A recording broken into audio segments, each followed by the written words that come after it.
Whenever a heavy lift helicopter shows up, it's go time. This time on Timber Titans. Doesn't get any more extreme than this. Let's do it. Stay on your toes. Never know what to expect. I got to shut down. We're coops. Yard hard, baby. When we're yarding and loading, we have lots going on. Well, that's really us for getting this done.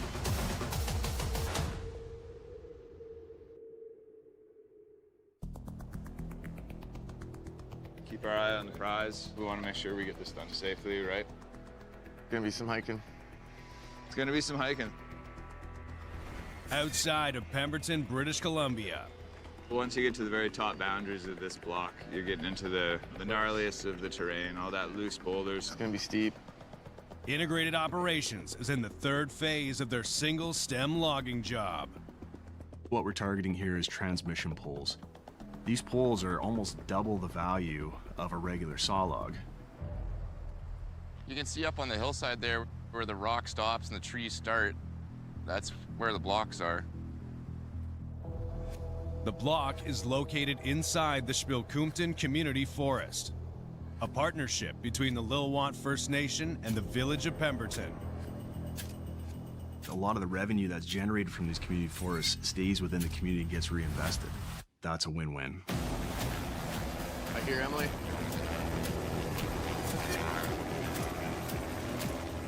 The Bell 206 Jet Ranger holds up to 3 people with their gear.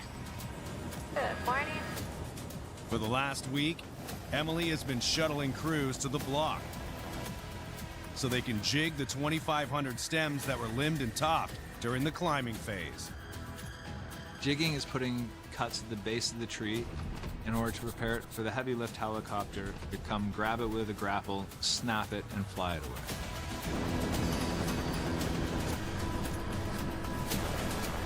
Alrighty, catch you later. The crews need to jig all the stems before the arrival of the heavy lift helicopter in 3 days. The jigging phase is where the pressure's really on.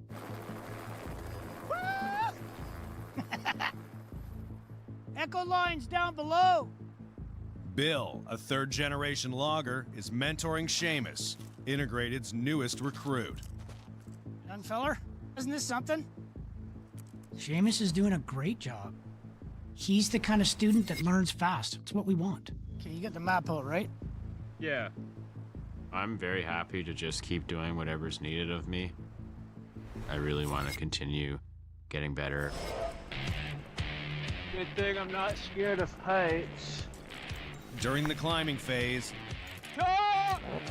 Seamus topped his first tree. Woo! Now he set his sights on learning how to jig. I feel like it's a crash course in logging. I can see 2 down there. They're way down there. You have to jig uphill.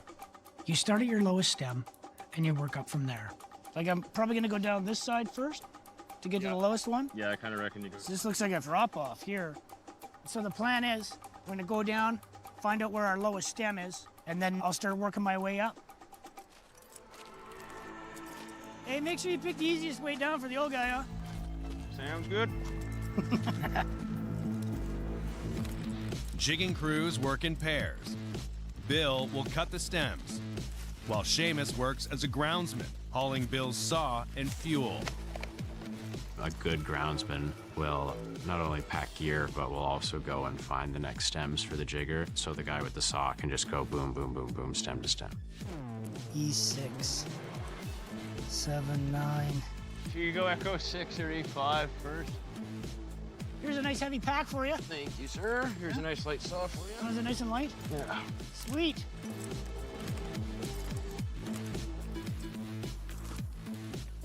Jigging, you know, you're not falling a tree, you're cutting this up to a point where it's ready to go, but it doesn't. Watch this. Get jiggy with it. You're gonna get jiggy with it. Here we go, man.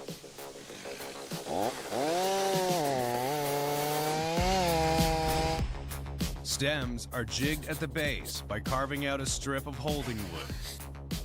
The holding wood keeps the stem standing until it's snapped off the stump by a heavy lift helicopter. The amount of stems a guy can get in a day depends on a lot of different factors.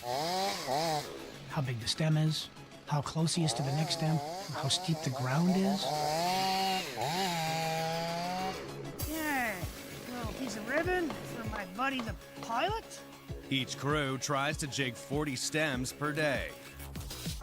And voila. Yeah, right on. Cool. We know that heavy lift helicopter is coming, and if we're not ready by the time it shows up, we're gonna have a mountain of work to do to keep in front of it. Almost like you've done this before, Billy. Yeah, I've done a couple. Eh?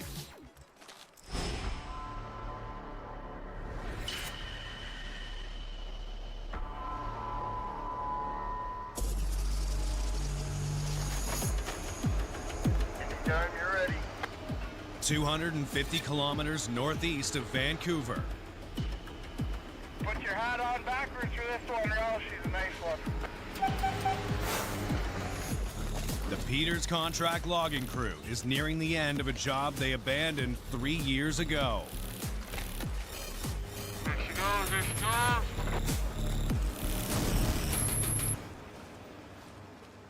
3 years ago, that atmospheric river came rolling through. Holy. Wiped out roads, took out bridges. I've never seen nothing like that before. We didn't know when the Anderson was gonna open back up. Unreal, hey? After the road reopened last month, it gave Sheldon a 2-week window to yard the last of the wood. Yes, these logs have been here for about 3 years now, and we got to get them off the mountain because one more winter, they all could be pulp. The crew is on track to finish the Anderson by the end of the week. When we're yarding, we have lots going on. There's logs coming in, and then the log loader swinging logs around at the same time. In a narrow little spot like this, it can get hectic. Back in the 60s and 70s, they used to build landings that were half an acre wide. Well done. The landing's so tight. We gotta move the wood or else we'll get plugged up, and then if we got nowhere to put the wood, then we're shut down. I just drop the log where I can, and Wayne knows how to deal with it once I drop it. He's a very good operator.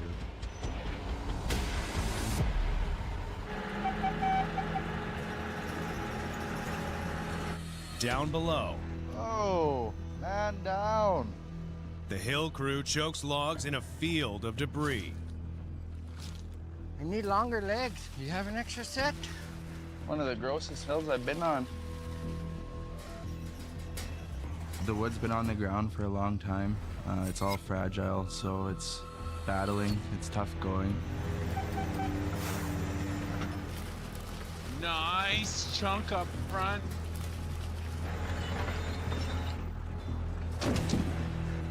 It's key that the loader keeps the landing open. We need to keep moving the wood. That's always a good sign. We got more room to work with, and that's money in the bank right there. So our money grows on trees. Good day. Oh, no. What's going on? The floater's overheating like crazy, Sheldon. I see steam. I'm gonna go have a look. Smoking pretty good, Wayne. That's just pissing over there.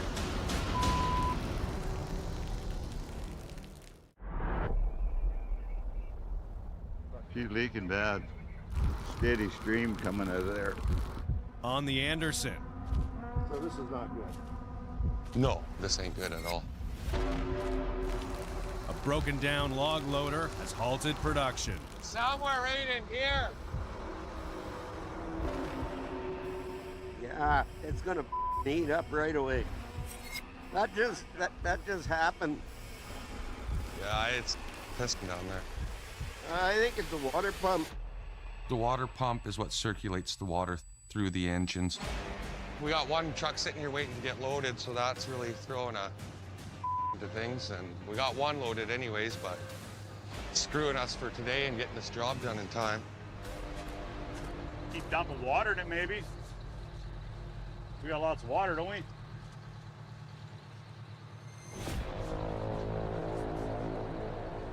Up to you. Just watch your gauge or something. Do it. Well, the gauge is already up on 200. If there's no water circulating through the motor can potentially seize up in a matter of minutes. You're gonna try to load? I don't want to. 'Cause I don't think there's any point. I think he's going to get a half a load on and this thing is going to be cooking. What do you think? It's a pretty risky move. I wouldn't.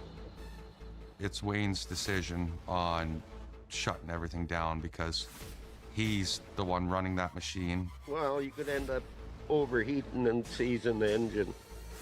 It's not my machine, but yeah, if it was my loader, I wouldn't. Just, you know what it'll cost to replace a motor. I'll park it back here then, eh? Yeah. Wayne makes the call to shut the loader down. Go to work somewhere else. There's nothing here, so I gotta go. That truck driver's not very happy. He wants Wayne to load him.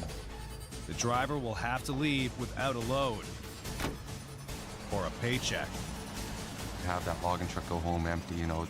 I feel for the guy. That's terrible.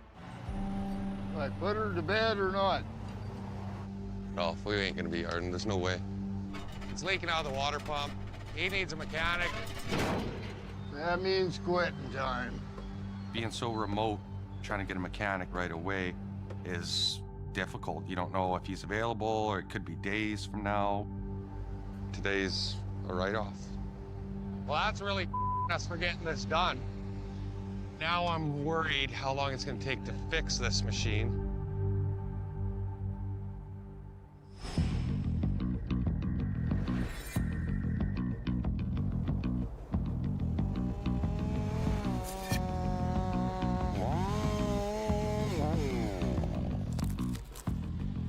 A little bit under the gun here now, so we gotta really get in a rhythm to get this done. In the community forest, Integrated's jigging crews are spread out across the block, prepping stems for the arrival of the heavy lift helicopter. These are all done? Yeah, there's one more to do here. And then I guess we're right up onto this ledge here. Yeah, no, I've already got you scouted out here. I think there's 4 up here. Bill and Seamus are on track to make their 40 stem quota. Basically make the most out of your day. Just get as many stems jigged as you possibly can. Crawl right up again. This is awesome. I know, the up and down. 9-6, is that my next one? But yeah, you got a couple across the way there. I'll touch base with Ned. That sounds good. Ned for Seamus. Gotcha. Yeah, you guys gonna be coming through Echo Line when you come into this patch? Yeah, we got one more tree before we're gonna be moving into your area. Roger that. Hill crews maintain constant communication on the block to ensure they're moving in a parallel formation and avoiding each other's fall zones. Hey, Ned! I don't see you. We better make sure I know where you're at before we carry on. Do you see him? Now I do. Let's say I come over there and get those. Am I gonna be below you guys? Yeah. I might have done like 1 or 2 up there. All right then. Stems can fall after they've been jigged. If you're down below, that's a huge hazard. Doesn't get any more extreme than this. Safety first, man. You can only imagine if somebody got hurt out here, how much effort it would be to get at a guy that, for example, couldn't walk. Hey? Be bad news. It's when things go bad, and that's what you have to prepare for. These stems here should be fine. They're at a conflict, I believe. Oh. Everything all right over there, Ned? Ned?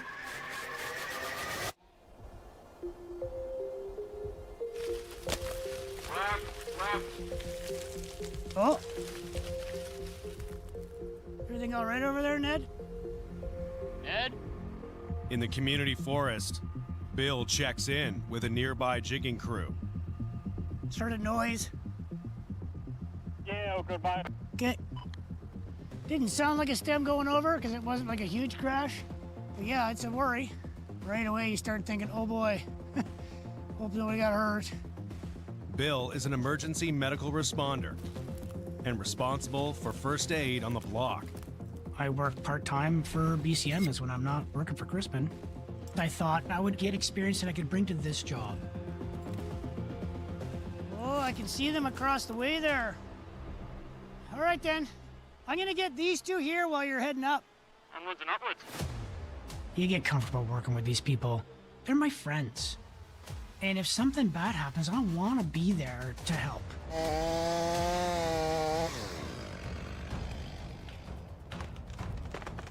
Right on. That's the next one there? See, up there.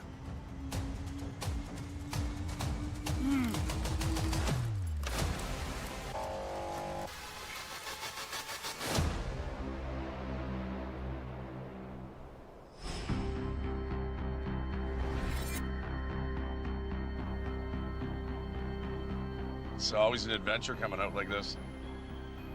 It's a new day in the canyon. Dwayne, the mechanic, is on site to figure out what's wrong with the loader. Yeah, have a look at it, see where the coolant's coming from. We think it's a water pump, but we're not for sure. It's out of our hands. So bush fixes can only go so far, and then you got to get a mechanic in, and mechanics cost me money, cost us time. We're down till the loader's fixed. Nothing we can do about it. There's a soft spot right here. You can feel it behind this clamp. I just hope that it's not coming from there. Just get this belt off. If they can get it all fixed today, there's still a chance we'll get this done. Oh yeah. It's not supposed to move like this or sound like that. Yeah, it's definitely the water pump. Dwayne will replace the burnt-out water pump with a new one. Stress is always there because if for some reason something is wrong with the part, or if he breaks a bolt or something, that potentially sets our timeline back another day, or who knows, they might not have another pump and we could be a week. Load this thing with antifreeze.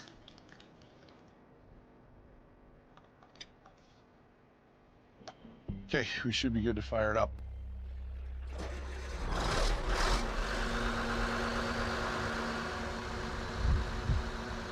Making sure there's no leaks, nothing coming out of anywhere that I may have missed.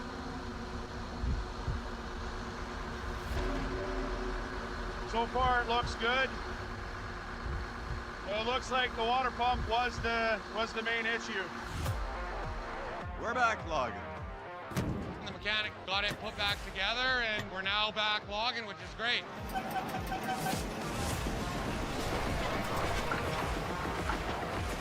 We did lose one day, but gladly it's just the one day, not another day waiting on parts. So everything worked out pretty good anyways for what it could have been.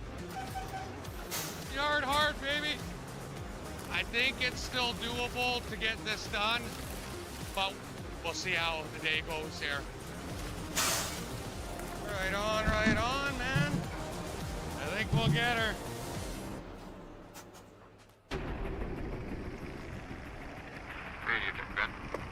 Gotcha, Ben.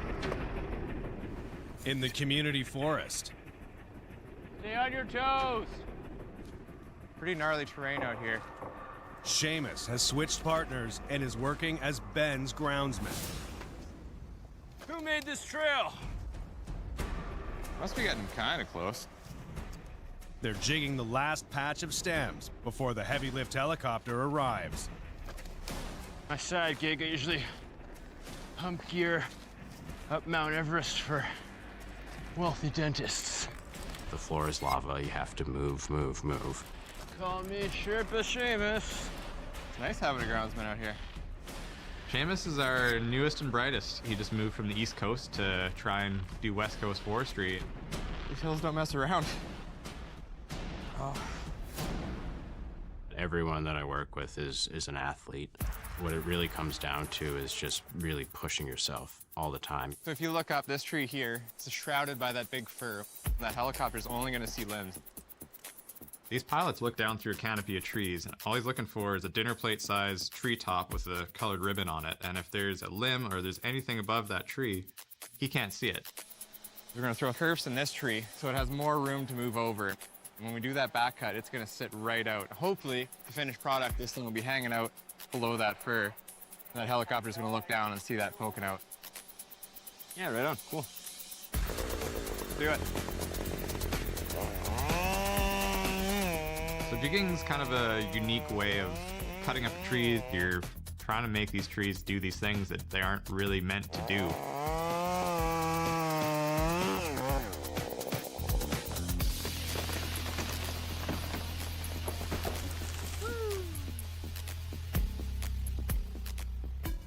Look at that.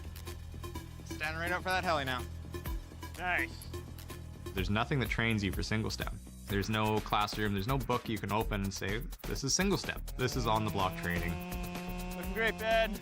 This type of work is the coolest thing you can do in forestry, and I'm all about it. All right. Get the tree done as fast as you can, put your cuts in as fast as you can, move on to the next tree.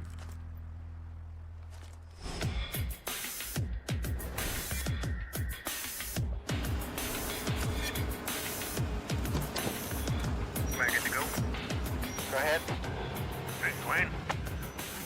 On the Anderson, the Peters crew is making up for lost time after a loader breakdown cost them a day of yarding. It's good to see the logging trucks going.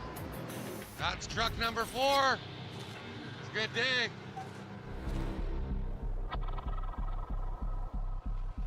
Ooh. You know, you're walking on debris. The wood's been on the ground for so long. All the brush is dry. Mm-hmm. Hey, take it easy, eh? You're always aware of walking on the log. You know, it may look stable to you. The slightest bit of movement can set that thing off and it can roll.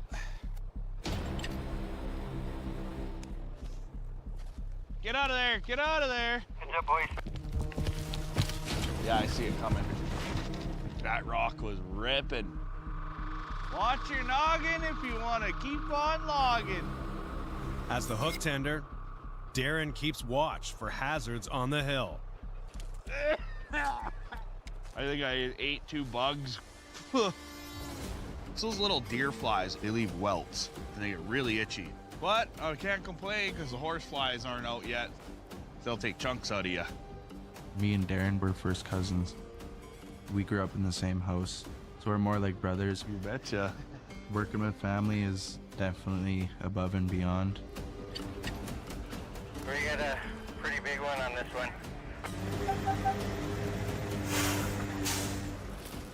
When you send in a turn, you're best to be watching. Stay there. Runaways happen quite often. That log can come flying down. You got it.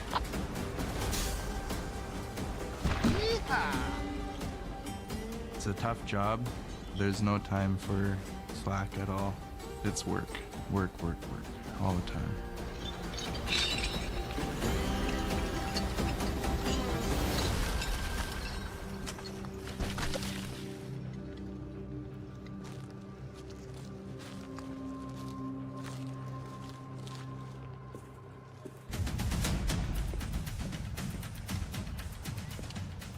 No, no, no, no, no, no. Oh. Oh.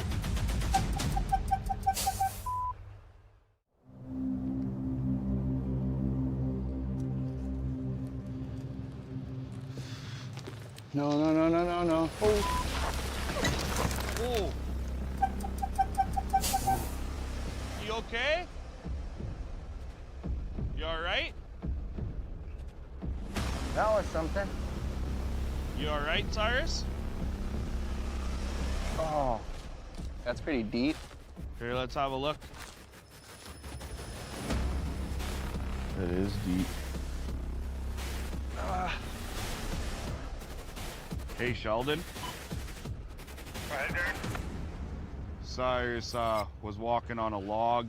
The log rolled, and he slipped and fell, and he got a stick stabbed into his wrist. He wants to come up and wrap it up. Okay. I'll be back, boys. I honestly thought when that log started rolling, I was gonna get seriously hurt. How bad? Not bad, but it's bleeding. Walking on log on top of a log, and it rolled. Wasn't a little log either. It's like this big. When you're logging, you know, there's always times when you need help. It's not too tight? No, that's good. You're always thankful to have people that you get along with standing by your side to, you know, give you that help that you need. Nothing easy out here. Band-aid and some electrical tape. Here he comes. Right on. But he's all right. It takes a certain kind of breed to want to do this job. Way to take it like a champ, Cyrus! One thing my dad always told me about logging is if it was easy, everybody would do it. You gotta love it to do it.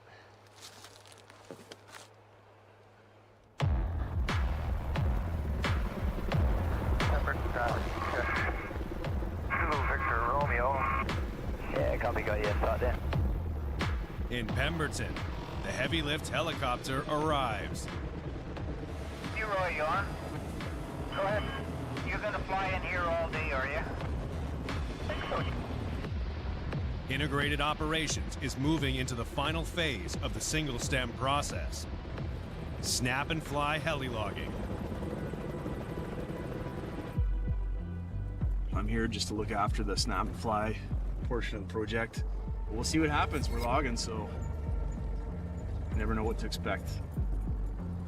And the most stressful part is getting the wood down the hill in one piece. Whenever a helicopter shows up, you have to be on your game. It's go time. Looking pretty good. To fly the stems off the hill, Integrated's client has contracted one of the best pilots in the business.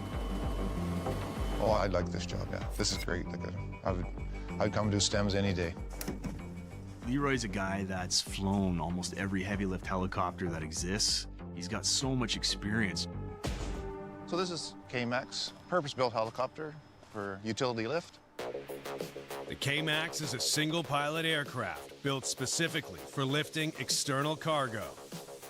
The compact fuselage makes it light and maneuverable, and the intermeshing rotors are designed to maximize lift.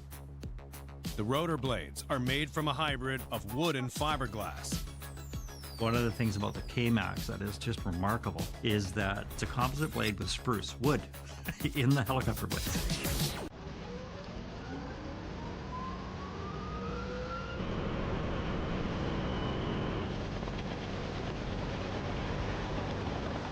Temperature track, helicopter Zulu Victor Romeo.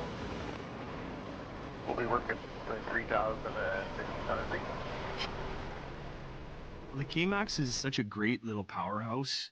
It's small, it's nimble, it only takes one pilot to run it. Leroy controls the hydraulic grapple with an open and close switch on the flight stick.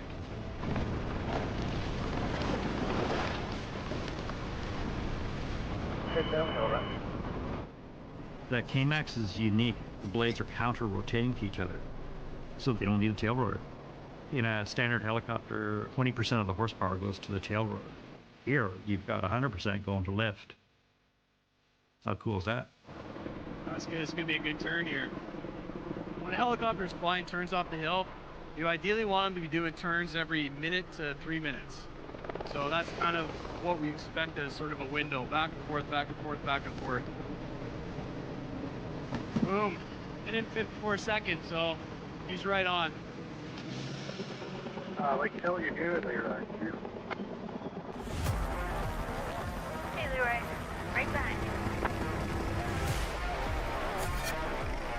206 pilot Emily will work in tandem with Leroy as she flies crews on and off the hill. Good communication, that's just the most important thing. My job is to stay out of his flight path. If there's wind or weather that adds to it. Want to race up the hill? I think you'll beat me somehow. What are you climbing at? 2,000 feet a minute. Oh yeah, you got me. Hey, Emily, do you copy Jake? Yeah, go ahead, Nick. We're going to be jigging out this pad, so I'll throw some next on it. Gotcha. Down below, the last of the unjigged stems surround helipad 14. 1, 2, yeah. We'd want to close this pad before we jig. We don't want a helicopter to come land on the pad when there's cut up stems above it. The way we access our blocks is helipads. You're essentially leaving a cut up tree, and the rotor wash from the 206 could potentially knock it over. Use this 3-inch pink to mark it off, so it's real obvious for the pilots. They know which pads are jigged out. This board here, Jake? Yep, that's the one. So we really have to make sure that every stem is gone before we take this off, because we don't want a helicopter to land in the bite of a jigged stem. Hey Emily, for Jake, just letting you know that pad 14 is X'd out and will be jigged out here momentarily. It's no longer serviceable. This is like pad 14 will be no longer. Okay, thank you. Yeah, so we're gonna hot jig these ones up top here. Hot jigging is when you're literally jigging the trees moments before the heavy lift helicopters plucking them off the hillside. Ooh, you got a copy? Go ahead. We're gonna jig out pad 14. Should be ready for you in about 20 minutes. Okay, well, I've been just working on this side, Jake. I'll be fine over here then, eh? Oh yeah, for sure. The big thing is making sure the helicopter's flying and they're able to pull it fast, because you could really bone yourself by jigging out your access. Well, let's go jigging. Let's go jigging.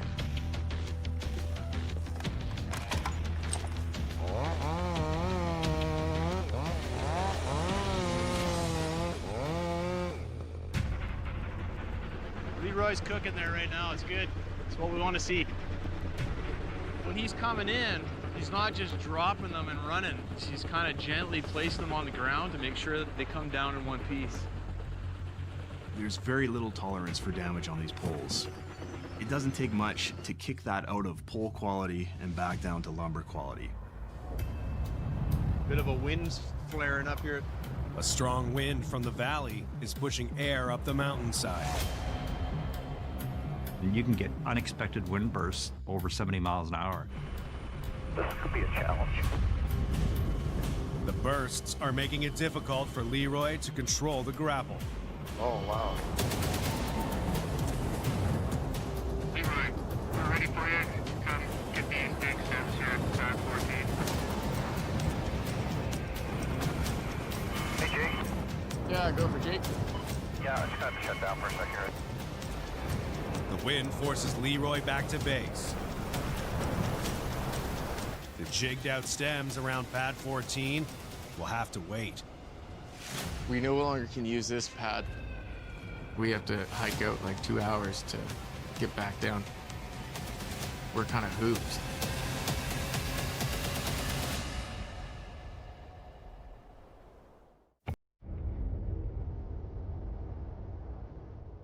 We no longer can use this pad.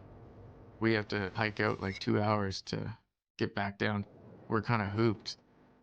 In the community forest, strong winds have grounded the K-Max. We're using a hydraulic grapple for grabbing the single stems. This is the hydraulic system here. Runs down the long line. Doesn't like the wind, so you really feel everything, right? Any little gust of wind or anything, you feel it. If Leroy can't maintain control of the grapple, it becomes a hazard. Yeah, so it's just safety. Grapples, they hit a branch on the way up and blow the hydraulics and they'll let go of whatever. Stand by. Looks like the wind dropped right off. What was that?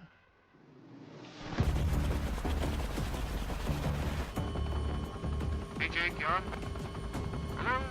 Hey, yeah, we're all good. Copy that. Whenever the helicopter is down, that means wood's not moving. So we gotta make hay. K-Max is coming back. Leroy makes his way back to pad 14. I see it. Here he comes.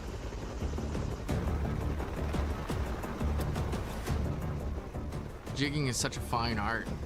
The day you stop learning in the woods is the day you die, essentially, or the day you should quit. You're never done learning. Jeff, you're the Manly, right?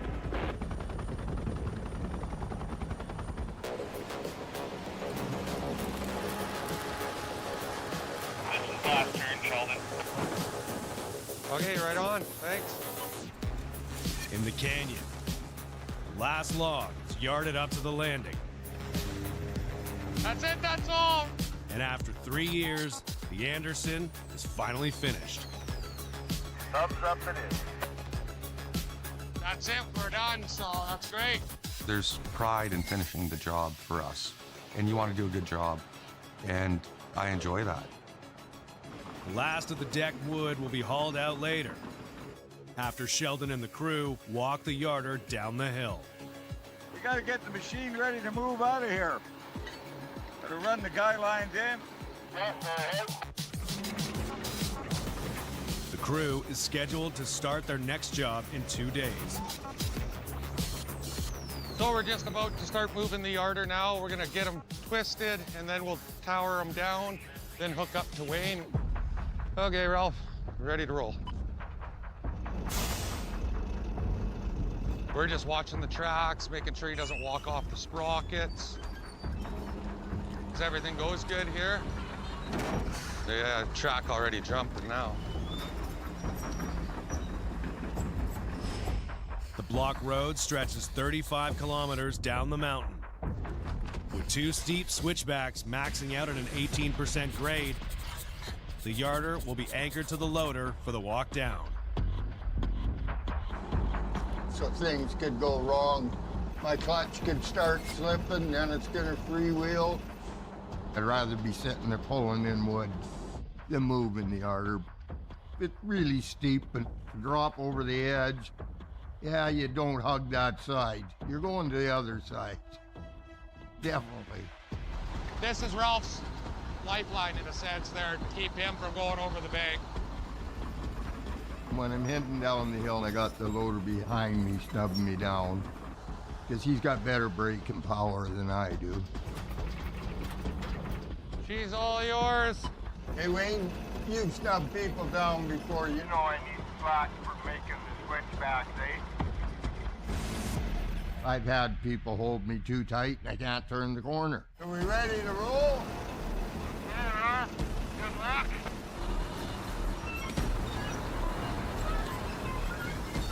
Just hate when these things move. It just waiting for something to break.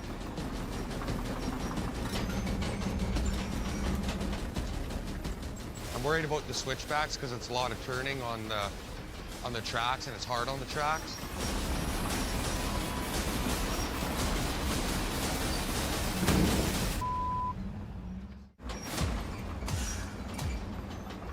Fingers crossed, this goes good and smoothly. On the Anderson, Sheldon and his crew keep tabs on a tense yarder move. We got one switchback here to get around.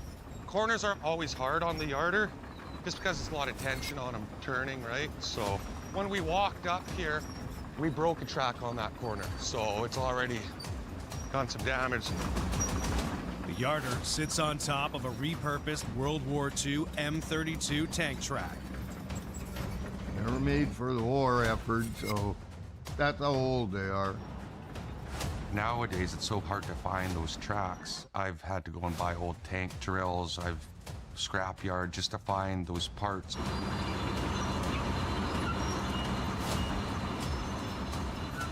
You don't want to break them even on a flat, but on a hill it's worse. Here he comes. It's a fine line how tight to get the tracks. If we get them too tight, we'll break them easier. But if they're too loose, they jump, which hopefully it doesn't do it too many times.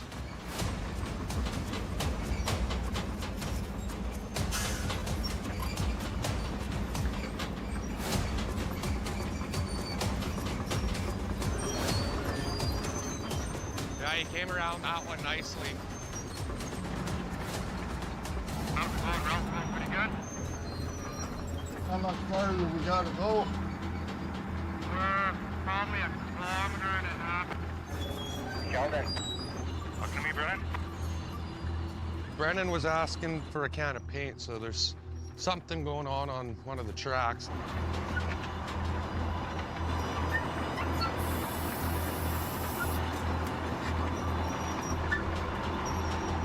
Coming loose. One of our wedges are coming loose. That paint could go on there.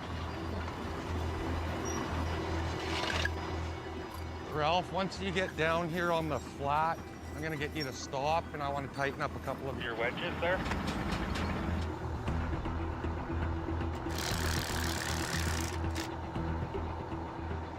Things stripped, eh? Just the two? I think so. Okay. Let's keep an eye on it, I guess. We'll just try getting her to the bottom. Good to go? Okay. Maybe 600 feet to go, Ralph. Yeah? 600 feet. It's just around this next corner and you're there.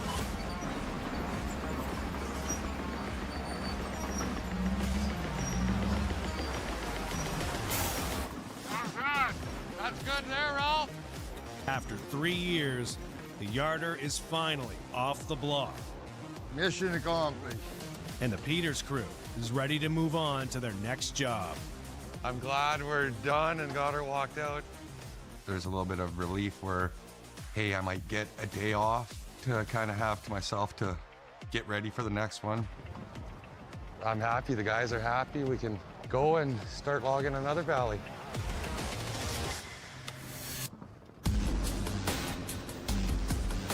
It's gonna be a good turn here. In the community forest, the K-Max delivers another stem to the landing. So this is what we call hot loading, where the helicopter's essentially dropping these logs right in front of the truck, and he can almost just grab them right from the helicopter and throw them right on the trailer. You look down this pile, you can see how long and straight they are. You know, you pull that bark up, because all that's going to get peeled away anyways, and you've just got this beautiful, you know, grain that's just totally unmarred. You can't get this stuff out unless you do it the way we're doing it here with single stem. If you were to follow this in more of a conventional way, these trees are going to break, they're going to smash, they're going to get marred up, and we just can't have that in order to turn these things into transmission poles. So far, things are going as planned, but it'll be a race to get all the stems off the hill. The K-Max has a lot of places to be, and we only get it for a short amount of time, and we can't let up. That's just the way it is. Nice load there, he's got it stacked right up. That looks so cool. I love seeing these big long trees come out.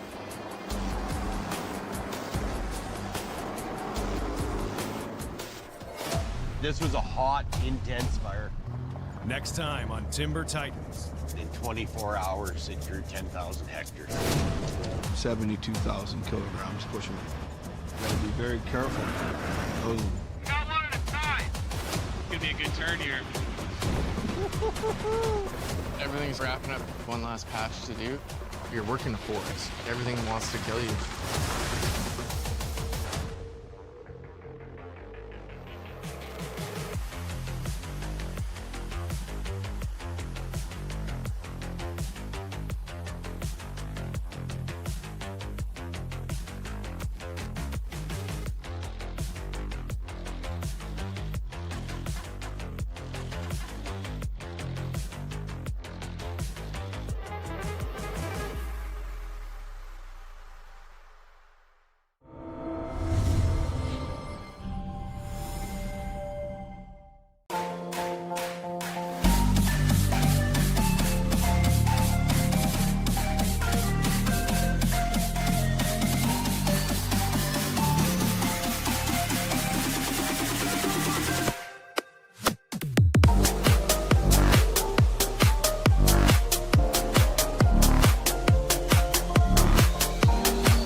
I'm going to work.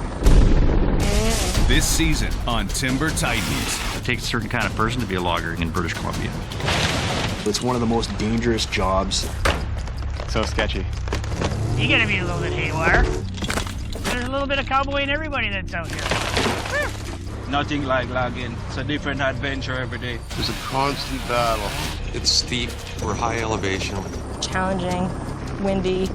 4 seasons, and we can have them all in one day. We don't have a lot of time. We're getting warm weather with the next day or so. There's no getting by him. Roadblock.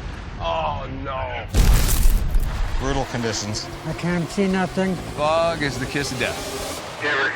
You gotta love it when the stakes are high. That's part of the attraction. This could be disastrous. Watch your back. We're small, so I do need things to go smoothly. Hopefully you don't have that many breakdowns. Well, that didn't last very long. And I'm not much of a mechanic. Whoa, look at this. Taking trees that are already dead. Small volume, high value. One bang. Bang. This year, the fire hazard is really early. It's kind of scary. The battle's not over until these logs get to market.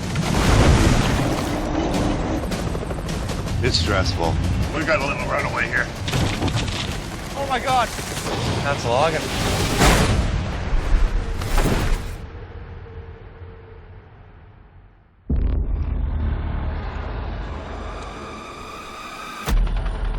I think it's gonna rain again. Yeah, what a spot, eh? Yeah, fog is rolling down. How's it feel? Feels like logging in the dark. Looks like fog's come back a bit, unfortunately. Doing a weather check. If you look up the valley there, you can see that the visibility in the treetops is not very good. With helicopter logging, when the fog comes in or the wind, we can't fly. And when we can't fly, it adds a lot of cost to our operation. In the coastal mountains of Vancouver Island. So we're heading up the road here to try and get an eyeball on this hillside. Wet winter conditions have the heli logging team from Integrated Operations on the verge of a shutdown. This is a helicopter-based job. Fog is the kiss of death.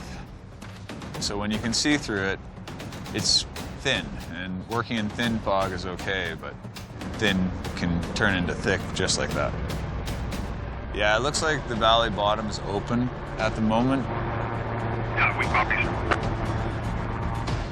The weather in the Narrows is unlike anywhere else in the world. Located on the west coast of Vancouver Island, the Narrows is a remote valley with thick coniferous forests, steep, rugged terrain, and the highest rainfall in North America.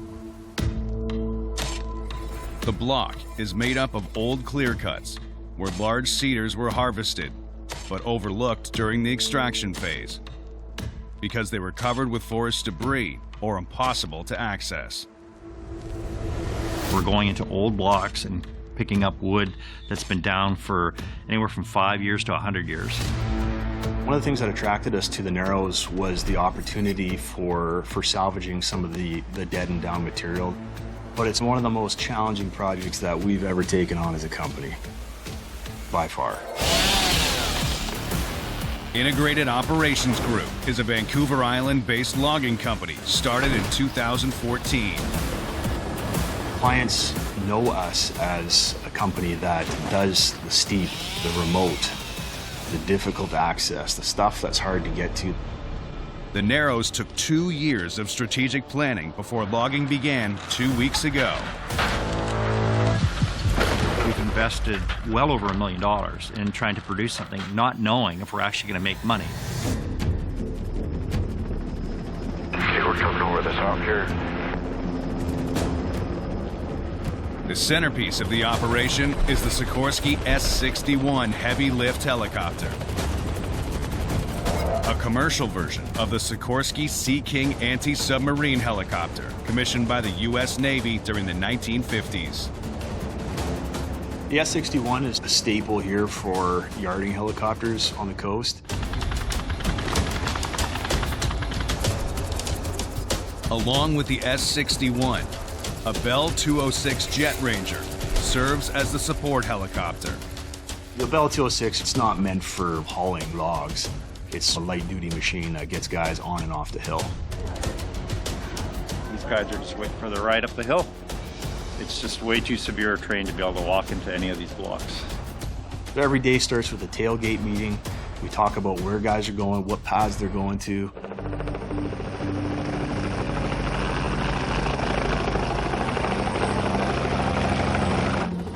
Have a good day, gentlemen. Integrated's hill crews are critical to the success of the project. Working in teams of 2, the hill crews are dispatched across the block, where they salvage high-value timber and prepare it for flight. Guys are hiking all over the place, bucking logs, cutting stuff up, and holding a 50-pound chainsaw. It's one of the most dangerous jobs that exists today.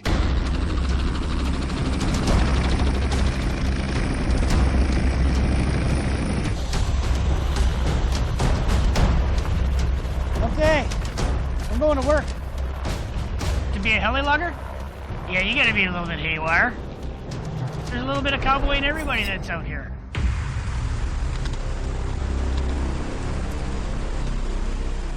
It's brutal work because you're going through the grown over underbrush in steep terrain.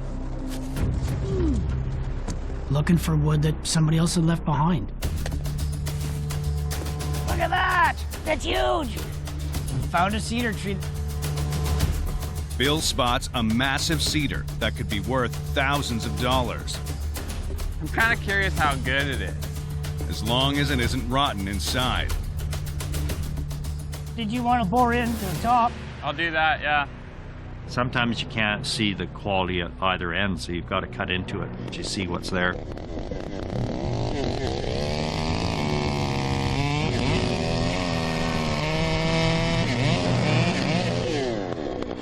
I made this cut to make sure that all the work we're about to do is worthwhile, and it had enough solid sawable wood for the mill. Like, it looks pretty good, huh? Oh, I think it's worth it. The helicopter can only carry so much weight. This one's too big, as you can tell. 7 feet at the butt, it's 5 feet at the top, and it's 60 feet long. So we're gonna have to make it a lot smaller. No, I'm thinking I need the big saw. Ooh. I'll call Sig. Hey, Sig from Nate. Hey. Do you have a time frame when you can send that bigger saw? Yeah, I'll ask Kurt to come up and we'll sling it over to you. Thanks. 206 is coming up. 206 pilot Kurt is dispatched to deliver the saw. Kurt, he's a top shelf pilot. He's one of the best pilots I've ever worked with. Kurt, can you have a look at that valley again for us? Yeah, it's kind of foggy, but still good, yeah. I've worked with Kurt for years. He's so efficient at what he does. Hey Nate, whereabouts did you guys get to from the pad there? If you're looking uphill, 5 hill left.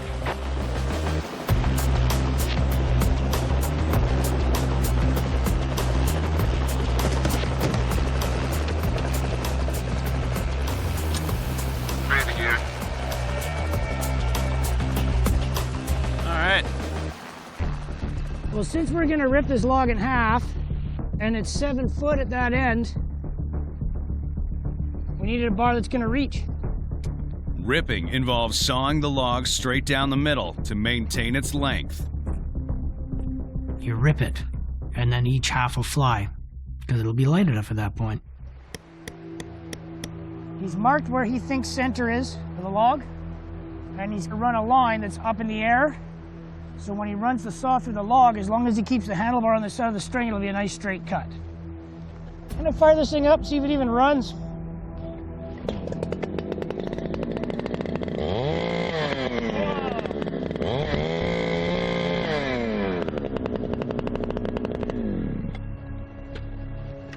Yeah, it's no wonder the old timers had white finger.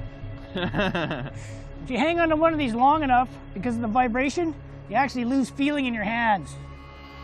It was a common injury with the followers of the past. Anyway, it runs. The job takes its toll. You're constantly gripping a saw that's vibrating. It can be hard on the extremities.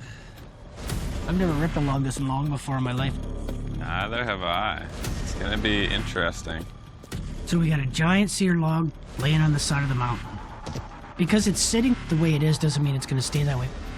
I'm concerned it might slide down. I mean, it's pretty steep there. The risk of the job never leaves your mind. There's moments when you're in a high-risk, dangerous situation where you could get hurt or killed. We're gonna need to stand on this high side. Yeah. If it starts to roll down the hill, if you're standing within the vicinity, you're gonna get tagged.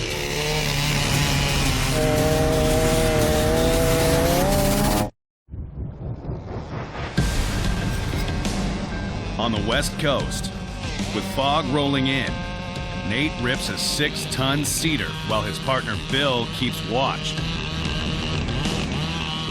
Yeah, it's dangerous. There's a good chance a portion of it's gonna roll down the hill. Nate needs to be ready in case the low side of the log starts to break away. Having a partner with you rip it, you'll have one guy working and one guy watching to make sure that, you know, he's well in the clear of anything that might go wrong. So far, the 60-foot log isn't budging. While he's ripping, the cut's gonna wanna close up a bit. So if we make these large wooden wedges and drive them in, that keeps the cut open, makes it easier for him to rip it. We're gonna use that to open it right up. That's good. So that when the helicopter comes along, hopefully the opening's big enough, he can get the grapple in it.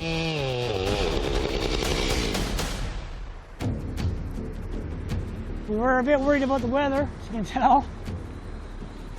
It's not getting better, it's getting worse. A fog's always in your mind because you need to be able to get a helicopter. That's the only access to where we're at. And if he can't see, he can't fly. This is bad. We're gonna monitor the radio. If they decide they're gonna pull everybody, then we're gonna have to make for the pad as fast as we can. This is not the kind of spot you want to walk from. It's like a 10-kilometer hike to a pickup truck. Through that, I think I'd rather fly.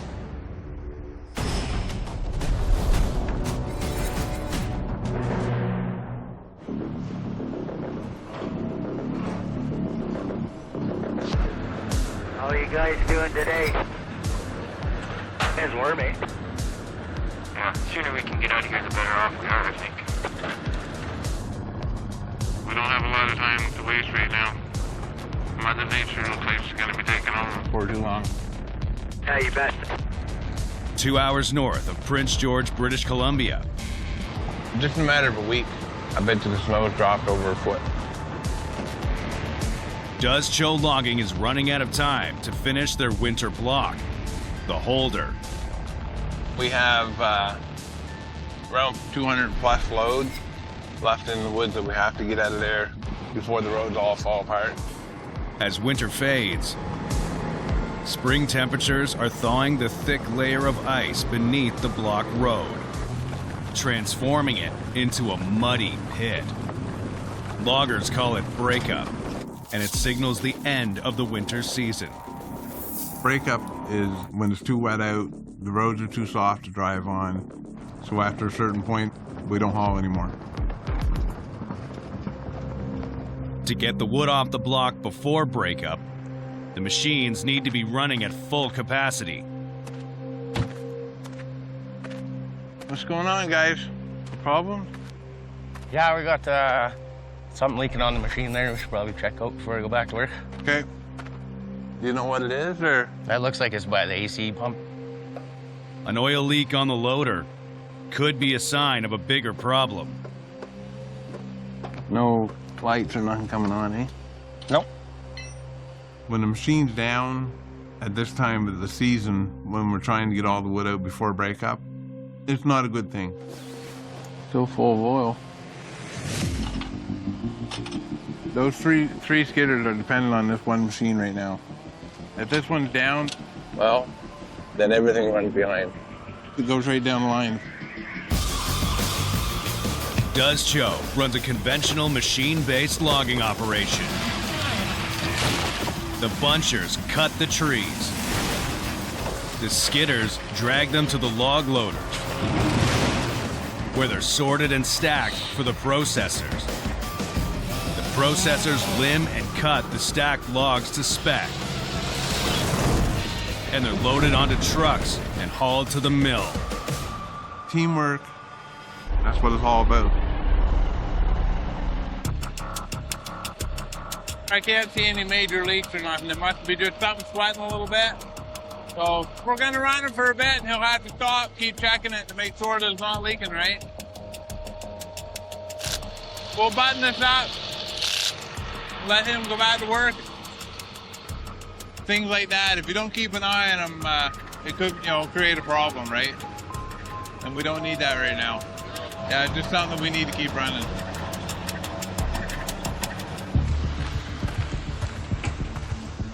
I'm gonna jump one of those.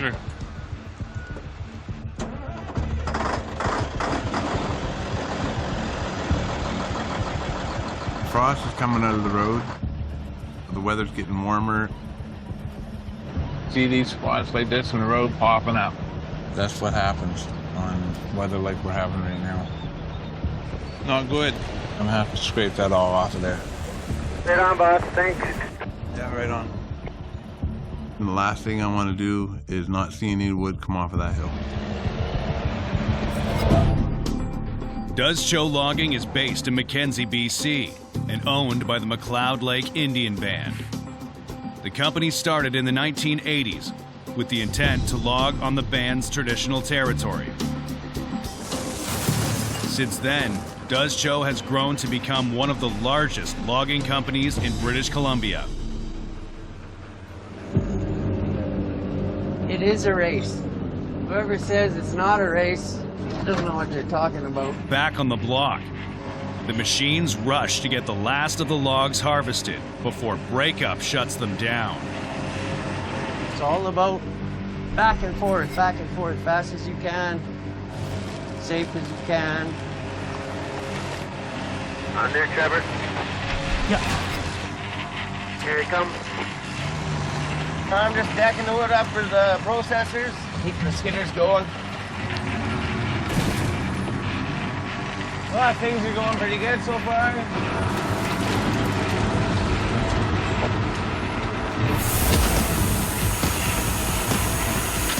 Uh-oh. Oh, man. That blue hose.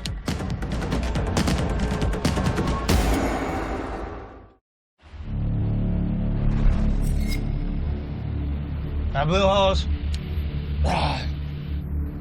On the holder. Definitely sucks. This is the hose that blew. A blown hose has halted production. When the machines are sitting, the company's not making no money. The nearest mechanic is 3 hours away. We could be skidding 3-4 more loads by the time he gets here. So the Trevors will attempt a bush fix. You want me to give you a ride maybe over with the skidder? Yeah. Go to the pickup and grab some tools and see if there's another hose. Hopefully. Can't mess around, where you gotta go? We're not producing nothing right now. People say it's not a race. Yeah, it is a race. It's a race to the finish. Hi. There you go. I knew I had one somewhere. Trevor finds a hose. I don't know if that's the right one. We'll check. If it's the wrong size, they'll have to wait 3 hours for a new one to be delivered. There we go. There you go. There's that.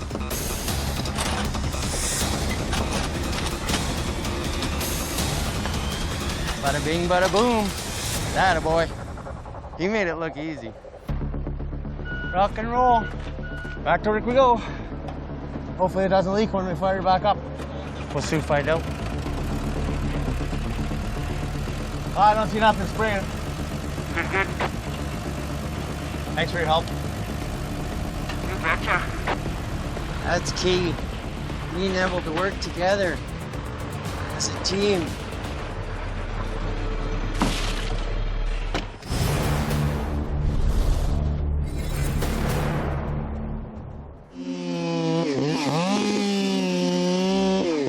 Back at the Narrows, Still blows me away that this is left behind, you know. Bill and Nate salvage a 60-foot cedar log they found on the mountainside. So I've ripped it. You want to bucket and see what happens? Yeah. Bucking's making the log shorter. Ripping's making the log in half. And rip it in half and bucket short. But the 5-foot chainsaw bar isn't long enough to buck the 6-ton log in one cut. Yeah, this isn't going to be creepy at all. So Bill will have to make a second cut from the low side of the log. Living dangerously. The worst case scenario with bucking a giant log is getting trapped underneath. It's going to take the big bar and see how far it reaches. We're assuming it's not going to make it all the way. So once I know how far his bar reaches, I'm going to take this saw, and I'm going to take the whole bottom side out, so that when he comes around with the big saw, it's cut free all the way around.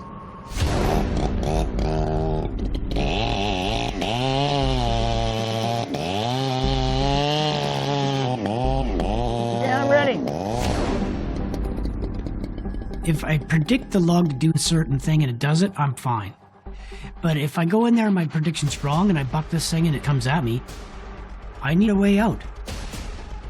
I've cut a trail that way, and I'm going to hide under that stump if this all goes really bad. You get below these big logs, they're easily heavy enough to crush you to death.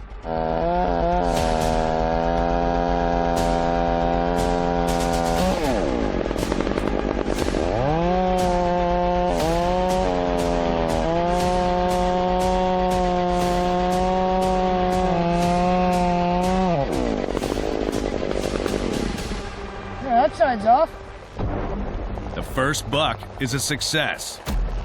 There's still a lot of work left. But there's trouble in the valley. Weather didn't get any better when I wasn't looking, huh? It's a real problem for all helicopters in the neighborhood. Oh, jeez. Not looking too promising here. Sean, you got a copy? Yeah, I can hear you there now, Kurt. I think we're gonna have to abort. Worst case scenario is guys get trapped on the hill. We gotta avoid that happening. Bill or Nate, got a copy? Yeah, Sean, go ahead. We're shutting down, guys. Gotta get to the helipad. Copy. We need to get out of here. Bill and Nate begin the treacherous 20-minute hike back to the helipad. And it's getting super foggy. If fog grounds the 206 before they reach the pad, they'll be stranded on the hill. You know when you get trapped on the hill overnight, you've got limited shelter and it won't stop raining and you can't keep a fire going, now you're in real trouble. Kurt, got a copy? Yeah. We're on our way to the pad. You guys need to hurry. The fog's getting bad.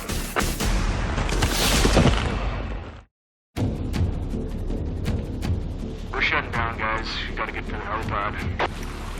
We need to get out of here. On the coast, It's getting super foggy. Bill and Nate rush to meet Kurt in the 206. Not looking too promising here.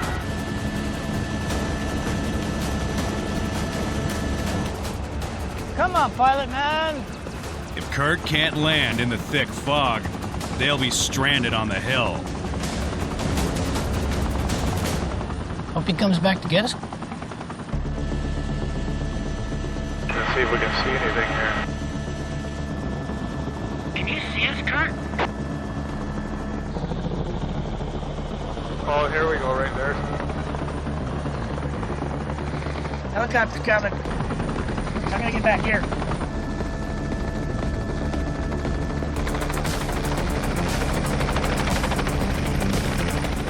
Does it bother me working a dangerous job?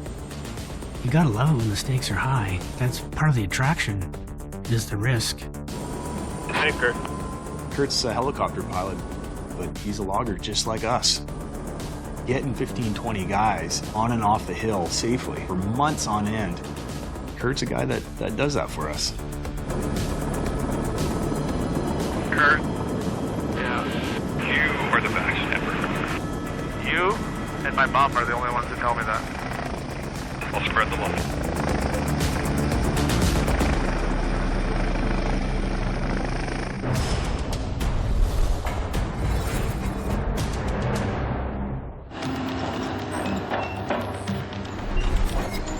It's a new day on the Holder. It's a bit of a challenge, that's for sure. Clear your path, make it workable. A log loader sits empty on the landing.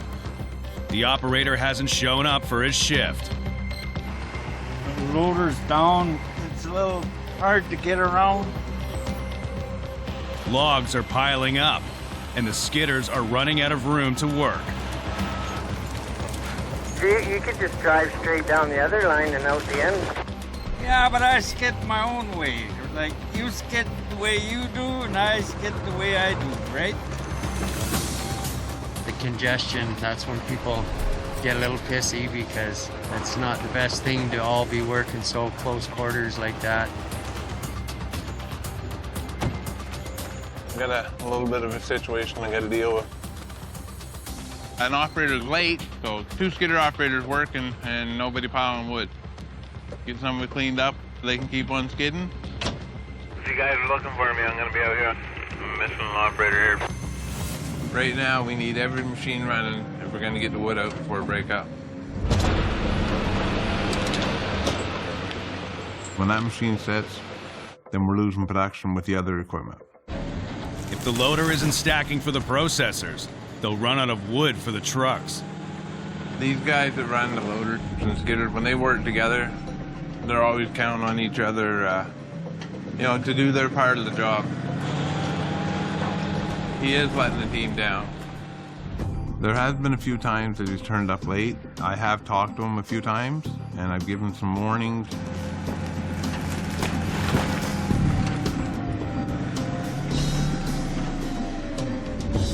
Oh, here he is now. No, I didn't mean to. I know, but hey, if you need to go to bed earlier, whatever you need to do, yeah, just do it. Like, figure it out. Because if I get another message that you're late, I won't be. That's not going to be good. Yeah, I hear you. How do you feel when you have to discipline crew? The way I feel is when I first think about it or do it, I don't want to do it, right? I mean, hey, we're supposed to be all working together, but I can only warn somebody so many times. Don't be late no more. I won't. I'm counting on you. 100%. We all got to get along, and we got to get the job done. I feel the pressure because we don't have a lot of time left.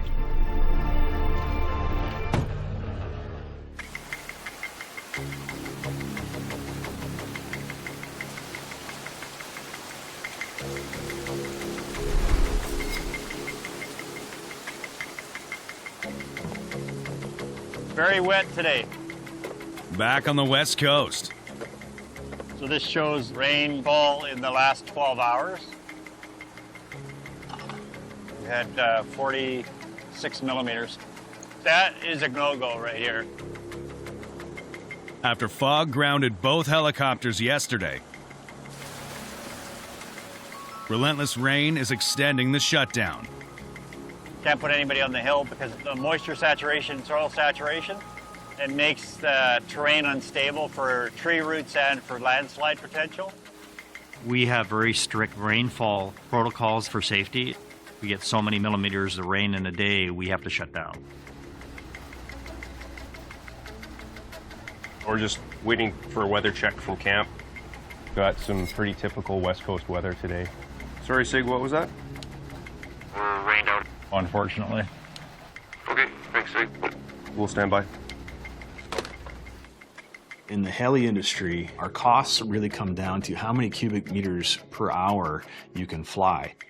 So it has a big impact on the business, obviously, when things start to grind to a halt. Rats. The shutdown could be costly if the weather doesn't improve. But it provides the crew with some much-needed rest inside Integrated's floating camp. The barge itself was built in 1958. Apparently it carried ore for first part of its life. Eventually it was converted to putting camp accommodations on it. We've got 22 rooms. A lot of them were designed to be doubles, but we took one bed out, so they're all singles now, and they're pretty good sized rooms. The camp is equipped with a commercial kitchen, a mess hall, and satellite internet. This is probably one of the most, if not the most important room in the entire camp. You've seen the rain, we get 100 mils in a day, and people are completely soaked. Our dry room dries 20 people's clothes overnight. Having put wet clothes on in the morning previously, I really focused on getting this one right. Our camp costs well over $5,000 a day. When the helicopter's not flying, we're still incurring that cost. So, Tegan, thanks for making your time available, guys. If everybody's around camp, it's an opportunity to refocus on the plan, figure out what the next few days look like. Tell you where we're at so far. We've got about 7,500 meters logged. We've got about 25, 30 days yarding left. The clock is ticking, and the entire team will need to make up for lost time as soon as the weather improves. We have an agreement in place with the licensee and some of the stakeholders here at the Narrows where we have to get this thing done in the next month, because if we don't, we lose rights to the wood. And with everything that we've got invested in this, we can't let that happen. It's important that you guys know what we're looking at. I'm hoping we'll be able to fly again tomorrow. Anybody have any comments, questions, anything? See you at breakfast.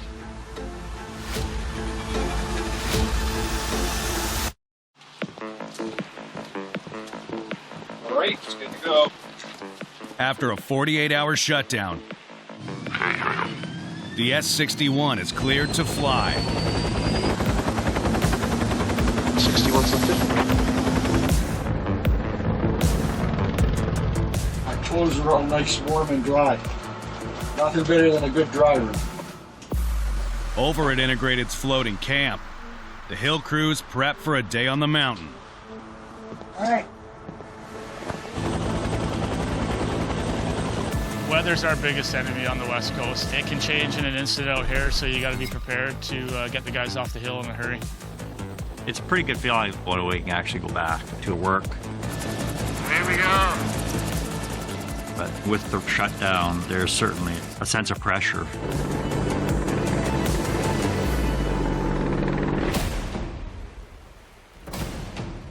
Oh, yeah. Bill and Nate returned to finish bucking the 6-ton cedar they had to abandon on the hill 48 hours ago.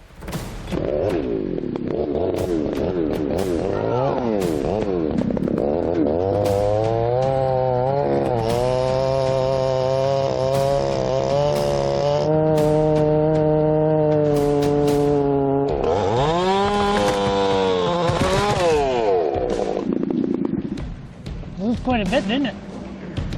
The danger adds a level of adrenaline for sure. If you understand the physics behind it, if you only cut a portion of the log, you know that it can't fall on you. Yeah, it all went as planned. The bucked log is tagged so the helicopter pilots can see it from the air. Oh, 61. Got that giant cedar wrapped and tagged. Okay, we're gonna head over. So we're gonna get out of here. This job is physically demanding. There's no doubt. Yeah, it's not for everybody, but there's something about the job. Like most of us, I've done lots of jobs in my life, but this is the one. Nice one. Okay, we're off. Water drop.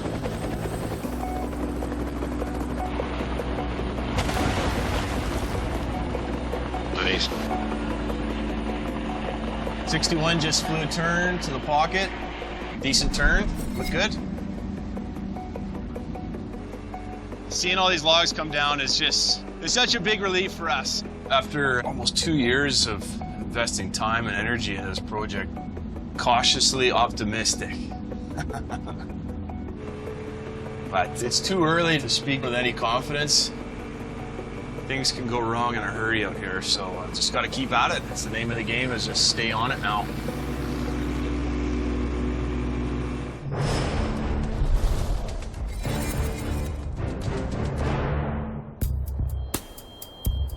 Down the holder. In Mackenzie, BC, Okay, thanks, mister. Does Cho is doubling down on trucks Looking good. as breakup continues to eat away at the block road.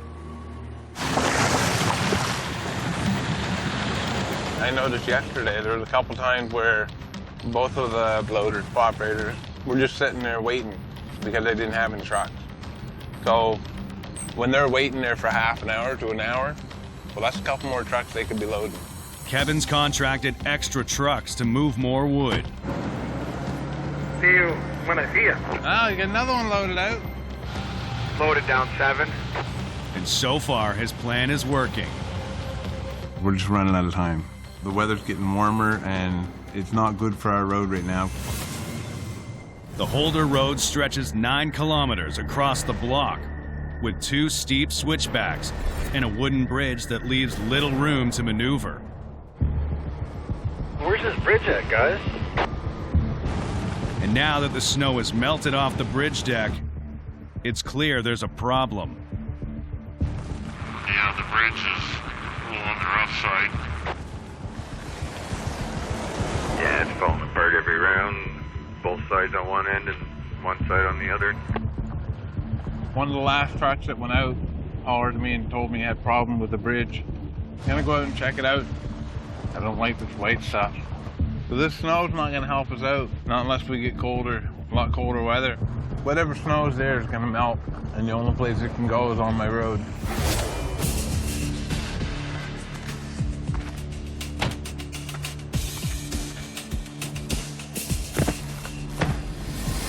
Rotten.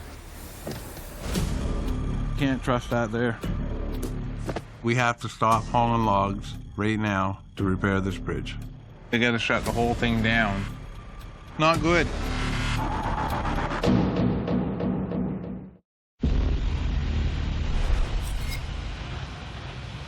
Looks like the road's blocked up. Well, that's not good.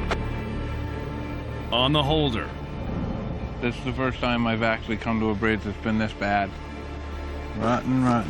a worn-out bridge has stopped production. Yep, she's falling apart. We have to stop hauling logs to repair this bridge. And with breakup looming, Yeah, last thing we need right now. there isn't much time to get the last loads off the hill. If we need to replace the whole thing, that's a lot more expense. And right now, it's gonna take a lot more time. That's one thing we don't have. Kevin calls in local contractor Matt to assess the extent of the damage. Trying to keep roads safe for everybody, right? Be no logging if there's no bridge. Without the timber moving, there's no money being made. First, I'm just gonna peel the dirt off, kind of get an idea of what we're looking at.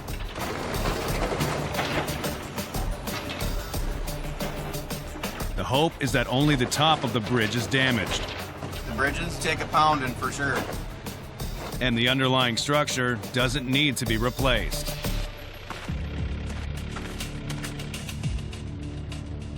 Replacing that bridge at this time is a concern just for the amount of time that it's going to take.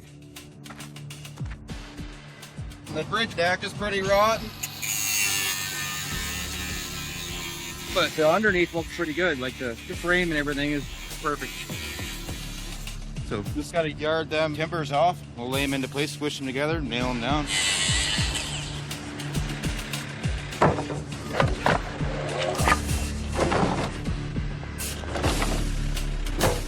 Replacing the planks should only take Matt a couple of hours, a fraction of the time it would have taken to replace the entire bridge.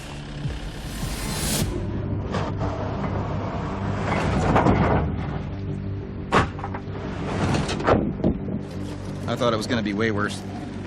Usually it gets to a point where it's kind of unsafe to even put another deck onto it. I'm gonna smash it down there with the hoe.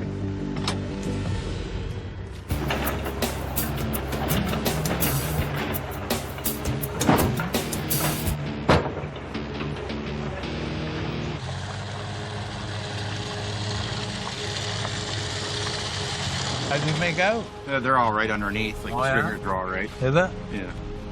I'm glad. Get her out while you can. No, I appreciate it, guys. Yeah.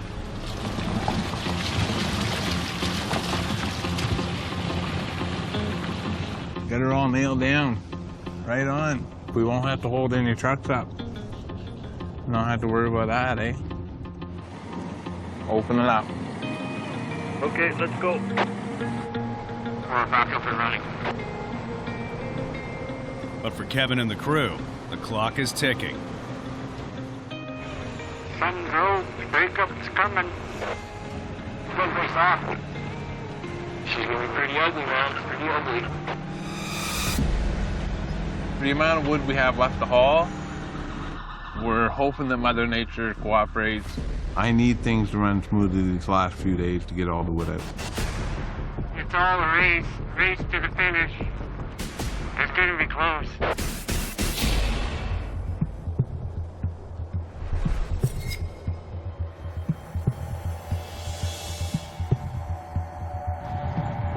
We've had a big game changer.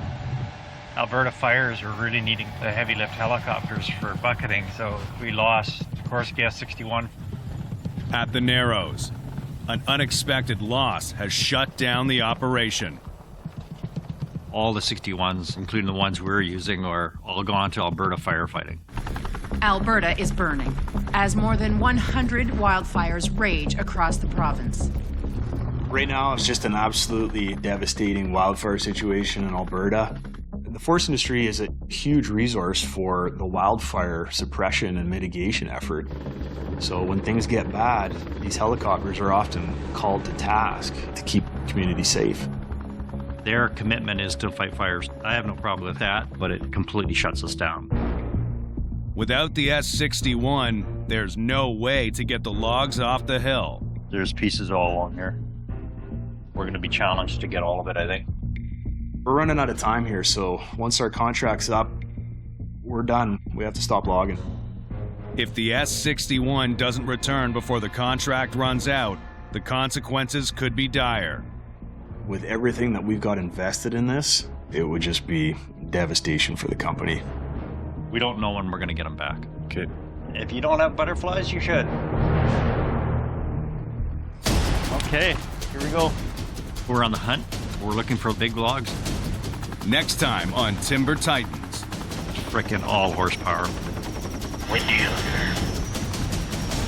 It's a challenge. Couldn't pick it up. Timeline's ticking. Whenever you're ready! We'll be yarding the logs downhill. Watch your back.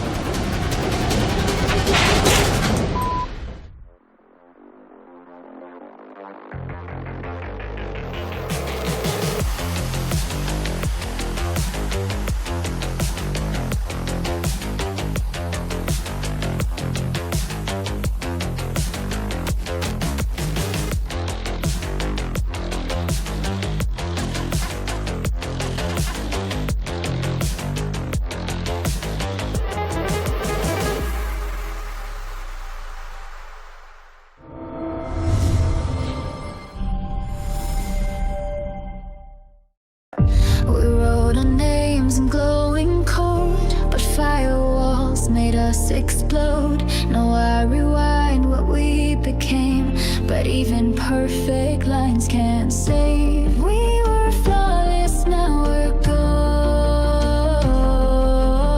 ghosts. Their messages hurt the most. All I'm glitched, now I can't feel. Was it fake or was it real? Built in fragments, stuck in time. Frozen hearts and shattered lives.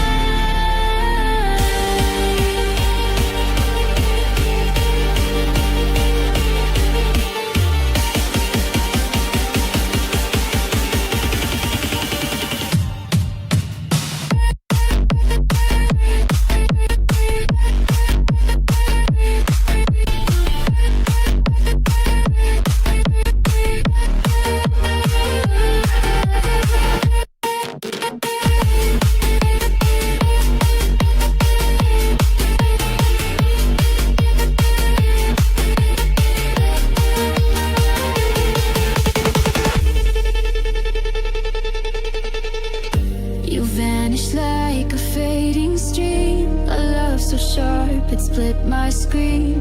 I trace the crash in every frame. This broken world still speaks your name. We were flawless, now we're ghosts.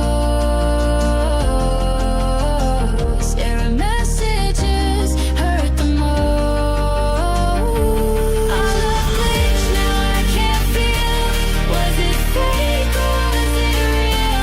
Built in fragments, stuck in time. Frozen hearts and shattered lives.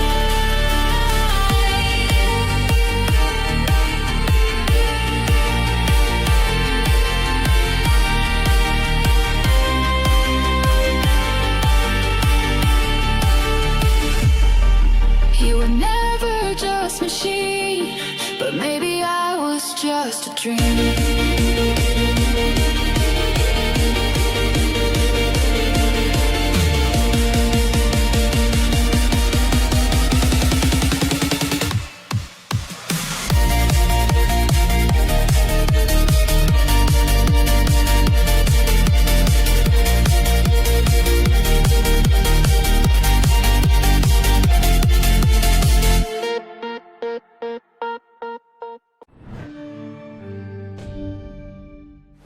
There it is. This time on Timber Titans. Now we gotta get a little wood to market. Should be hard. It's a bad fog right across here. We got a huge problem. We got to get out of here right now. The yarder broke down. We don't know what's going on. Okay, Tanner, see what you can do. Not a big fan of fire. Whoa, whoa, whoa, whoa, whoa.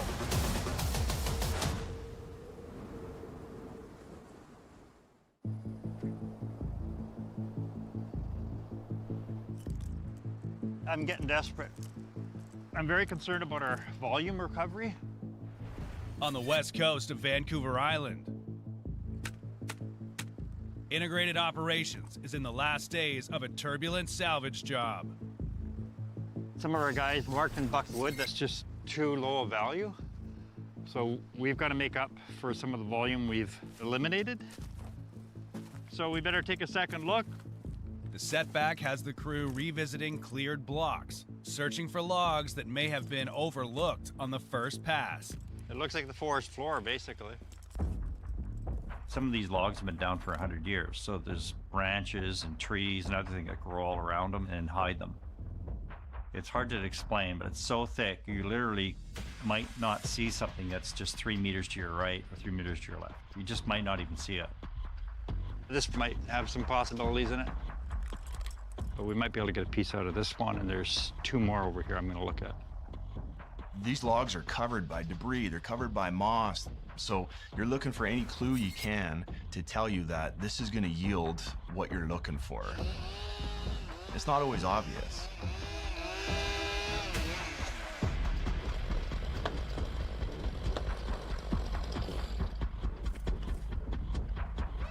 That's a simple decision.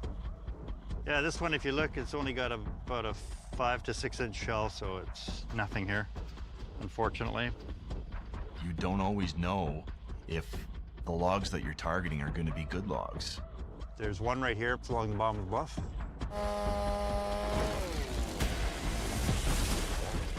Now that's a gorgeous piece. That's probably been down for 10 years. Look at the different colors. Blonde cedar, and then the heart's a little bit red. That's probably close to 200 years old, and it's salvaged. Beauty. We have to crash through the brush and try to find these logs. The barge is on its way. We've got to get this right. I will have a couple heavies for the end of my cycle here. The crew has 48 hours of flying time left with the S61 before the barge arrives to take the logs to market.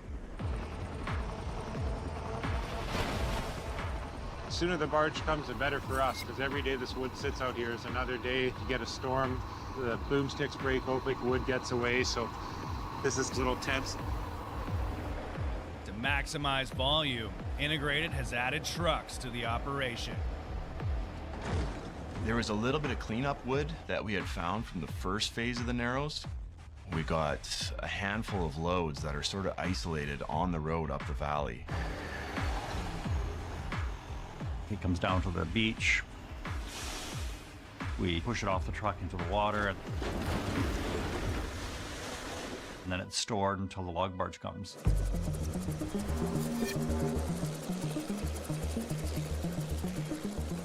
The wind is definitely starting to pick up. 4 is the highest one. Yeah, you want to go up to 4 then? 4, yeah, I'd like to check it out anyway. On the hunt for high-grade cedar, I think this might come up with some more wood than this one. Lance and Jesse are headed to the high side of the block. I'm gonna say you're probably looking at about 3,500 feet elevation straight down to the water. Thank you.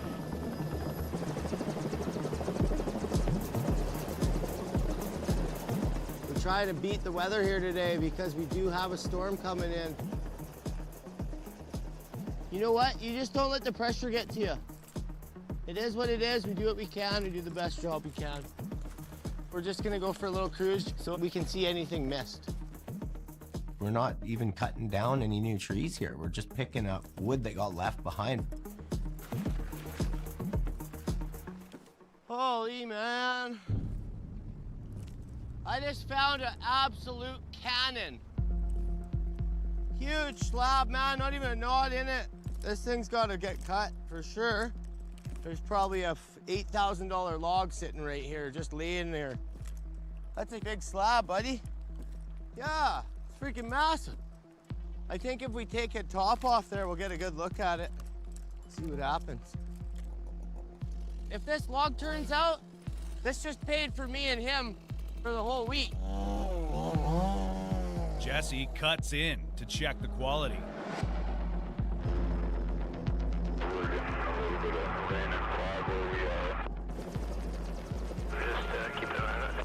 I think we're gonna just buck this up and get out of here.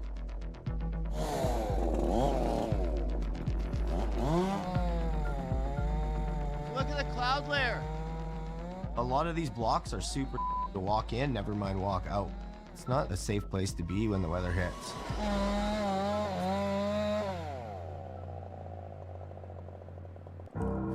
Oh, you pinch?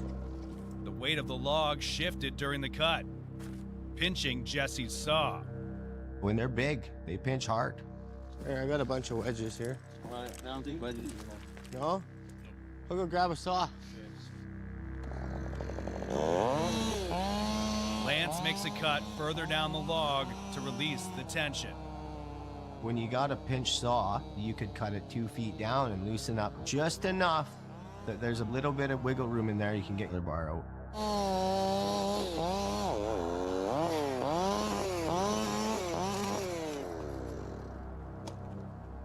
Wicked.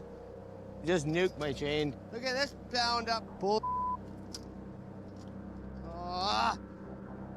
So I went to pull it out and it kicked my chain off. Now it's just one thing after another. Woo! Look at the weather coming in. You feel that wind? You feel that turbulence? This is getting to that point now where we gotta go.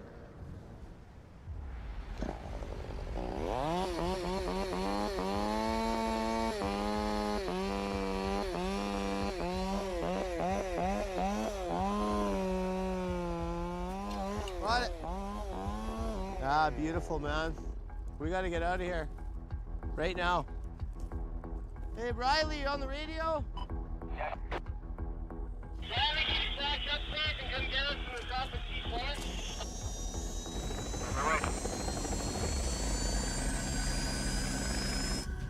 Lance and Jesse head to the pad to meet Riley in the 206. We got a huge problem.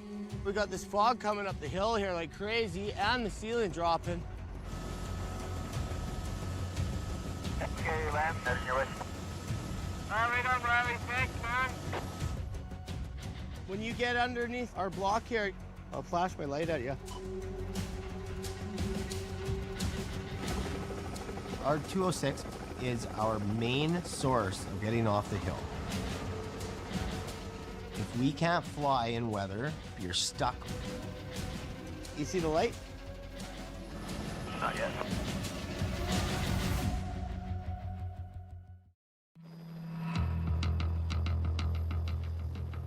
I'll flash my light at you. You see the light? Not yet. At the Narrows, fog threatens to trap Lance and Jesse on the hill. You got weather coming in, you're 3,000 feet elevation. Think about campsite, man, because you might be building a house that night. Got the light there, boys. Right on. Something new every day, I tell ya. Holy, unreal, man.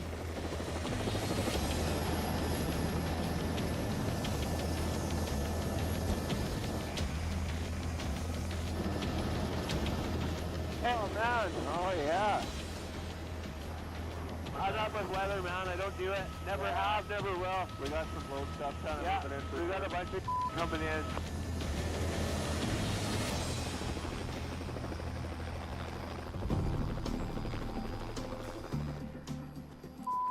Weather!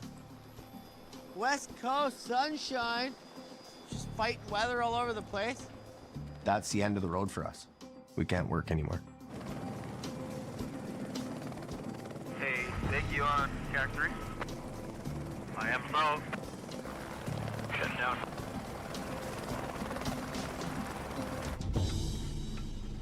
I mean, time flies, but it's been really frustrating weather. We've lost 27% of our possible days to work to being shut down because the fog doesn't allow us to fly. And then there's been some errors in the wood that's been marked and bucked. It's been very slow and frustrating for sure. And every day I'm boning by and taking a look at what was put in the water. I'm going like, wow, that doesn't look like enough. If you look at it and overthink it, you can get pretty anxious and concerned because margins are so close.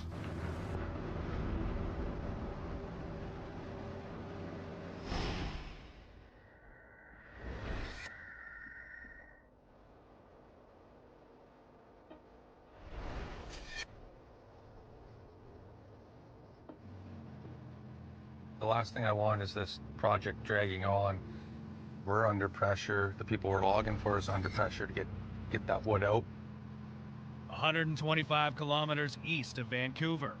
It's killing us by not working right now. The Peters contract logging crew is on a forced hiatus.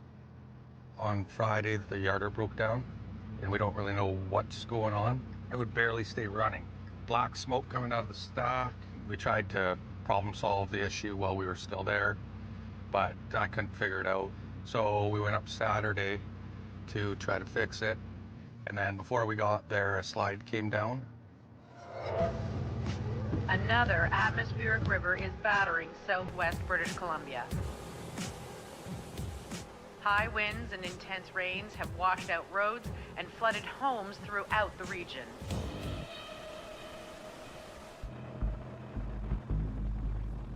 That was just chaos. We tried to open the road up with the log loader there, but it was just too sketchy with the amount of water coming down. We decided to just stop everything and get out. We had a yarder get stuck 3 years ago from that other atmospheric flood. This one potentially could have just had the same thing happen to it. Without that machine, we're hooped. It does set us back on our timeline, but it does give me a little bit of a break.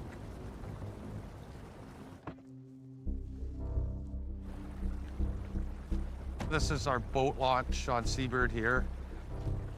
Located on the Fraser River, the community of Seabird Island was established more than 140 years ago.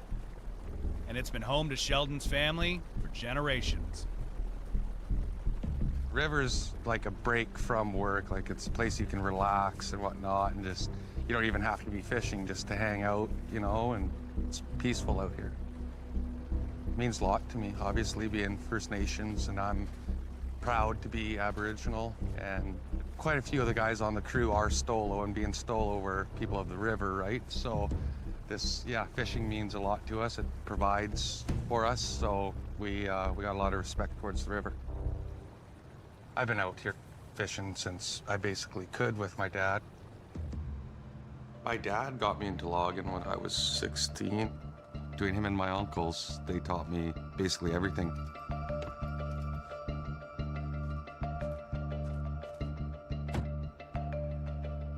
We got 3 operational yarders, 1 parts one and 1 burnt one. So we got 5 in total. It's nice to have if something major does go on. If we blow a motor, I can rob one out of there. Just saves the downtime, right?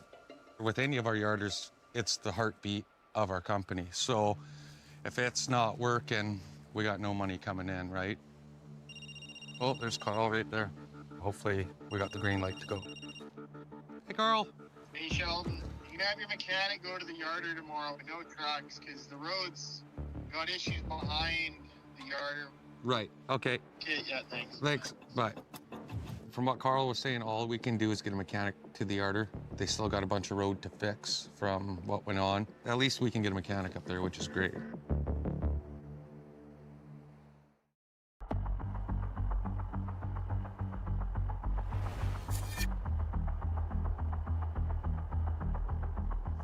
I brought overalls, but I wasn't sure which would be better.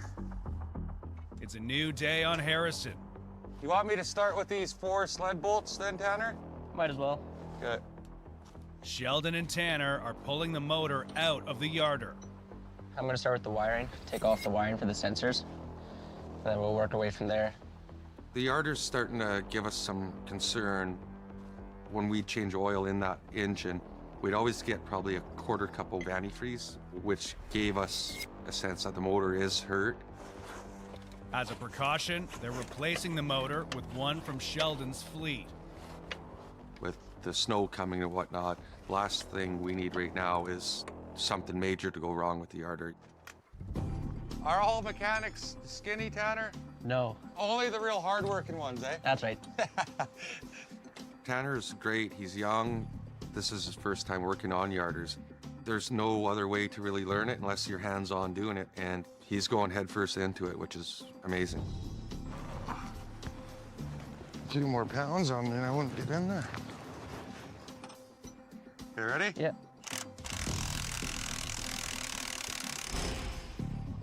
For easy access, the 5,000-pound motor is bolted to a retractable frame called a sled.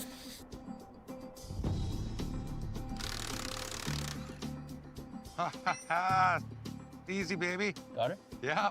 You. We just got all the nuts off of the last sled bolts, the last 4. Okay, I can get the hell out of here.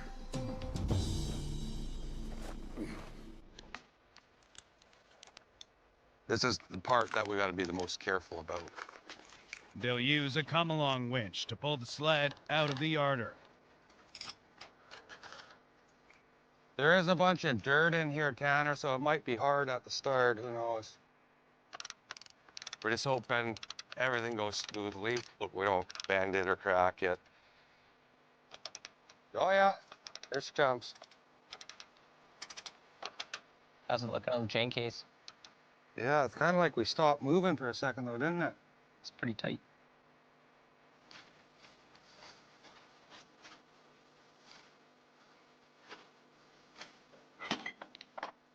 Yeah, there you go.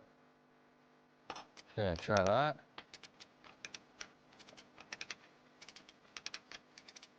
Still feel pretty tight. I'm wondering if there's a bit of a lip at this edge. We might need the crane to kind of lift it up. I'll try to lift it. Tanner fires up his truck-mounted crane for some added lift.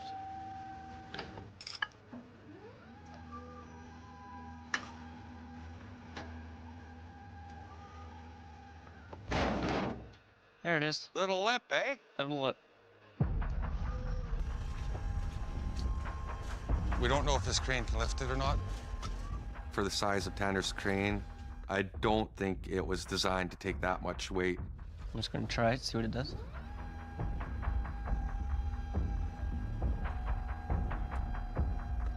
Oh, we're close, Tanner. It's almost airborne there. It'd be nice to get it level though, because I'm at 90% max.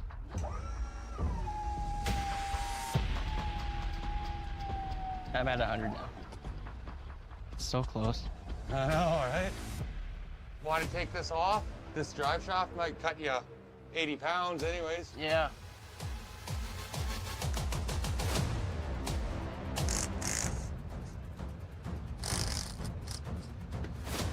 Okay, Tanner. Let's see what you can do. Okay. We're rolling. You're swinging? Yep.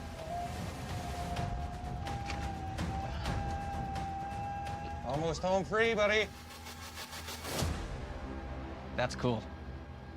Probably the max I want to lift. That thing was heavier than I thought. He was pushing a fine line on what that crane could handle, and he did her.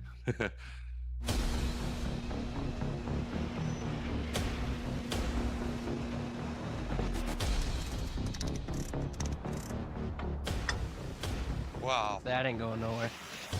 Taking an engine out is quite easy. Putting one in can take easily a day. Hopefully everything works the way it should. It's killing us not working right now.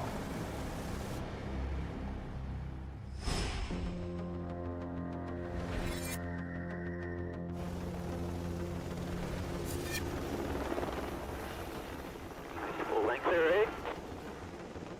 This one is 8. Oh, you're making me day. At the Narrows, the last log hits the water. 61, are you done? Yeah, we're shutting down. Okay, roger. And the final phase of the salvage operation begins. Yeah, you can just see him now.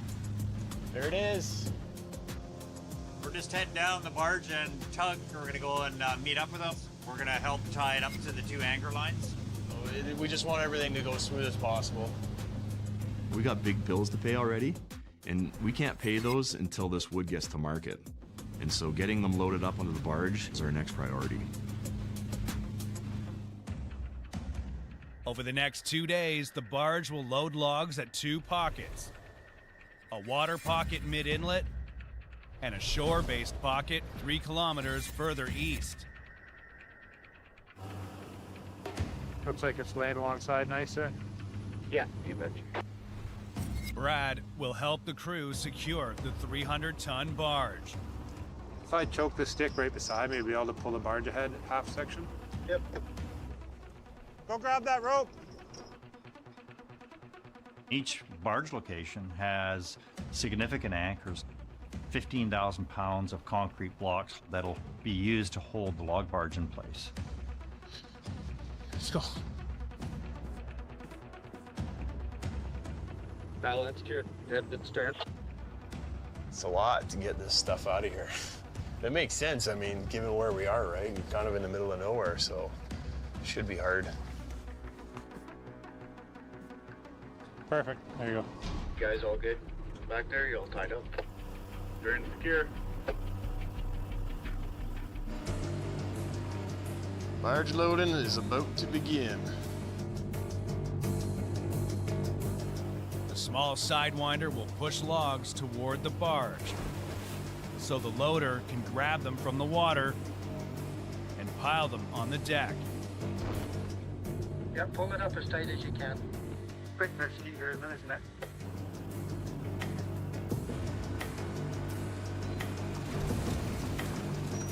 Look at that one. Look at that. It's been dead and down, some of it for probably 30, 40 years.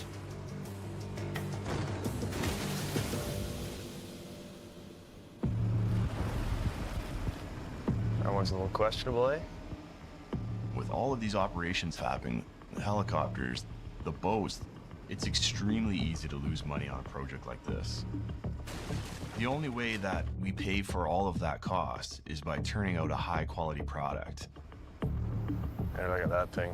Like, that's questionable, too. And so when you turn out a mid-quality product, that just doesn't pay the bills.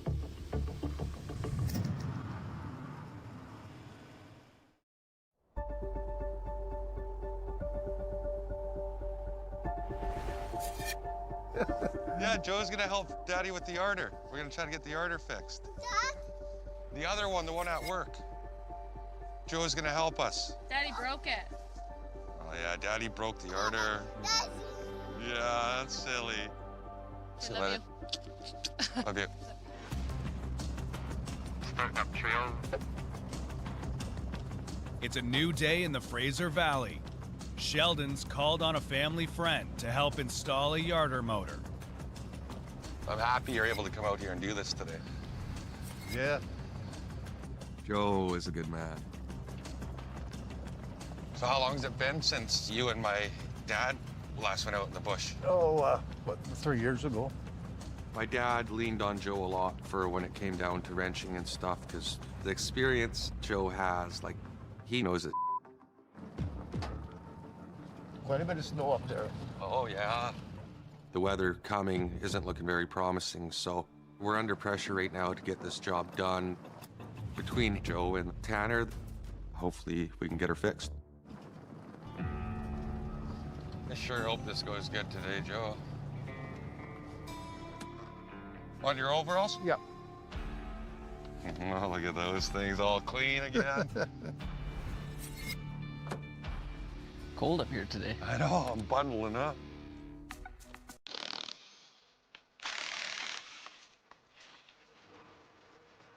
No, I'm just shoveling it out, so if we're down on our knees, we're not getting so filthy. The first step is removing the yarder's drivetrain sprocket using a hydraulic tool called a porta-power.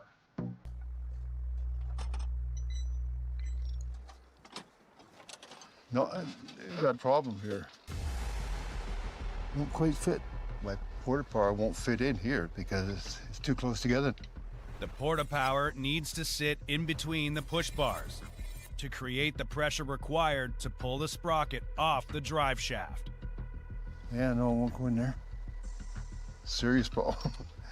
How good of a circle can we do with a torch? Well, you've got good enough. Oh, I said let's torch a hole then.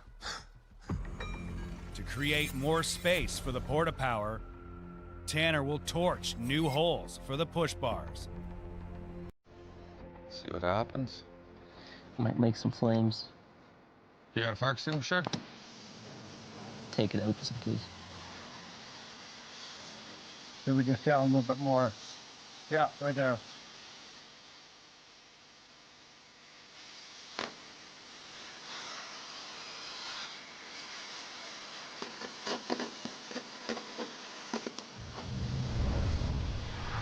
Not a big fan of fire.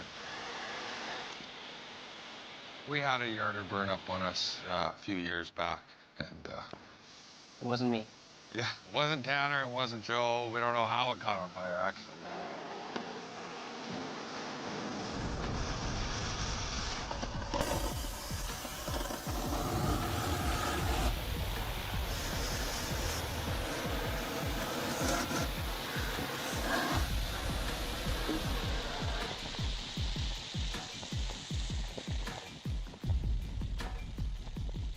Okay, how do you want to get rid of that fire?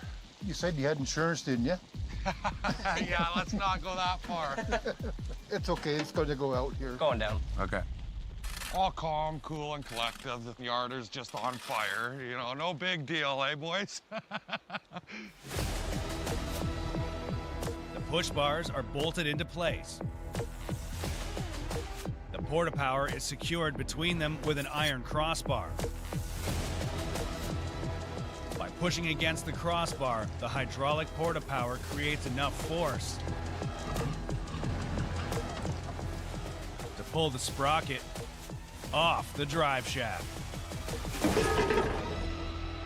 Got her? Yeah, got her. Oh, it's warm. Yeah.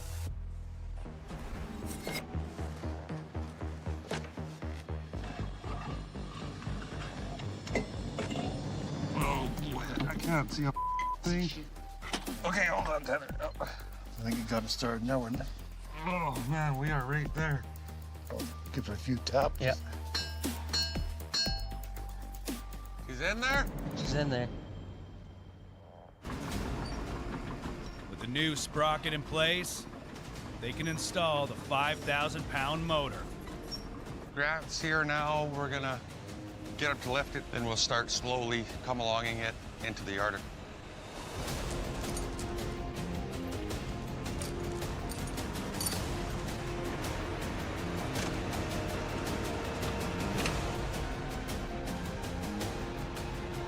got this.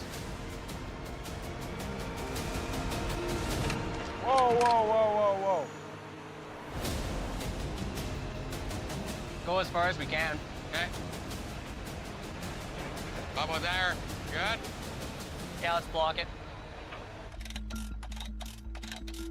Once we get her in place, then it's just a matter of hooking everything back up and starting it.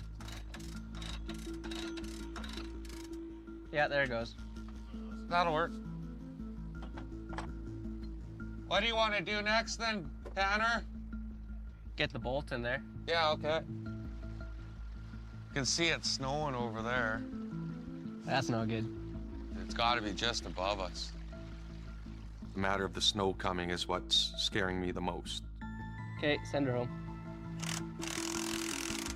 Once winter arrives, work on Harrison will have to stop. Once we get ice on this road, the logging trucks won't make it up, let alone going down loaded. It would just be a suicide mission. Yeah, we're just about ready to do it here. I'll see if this baby fires up.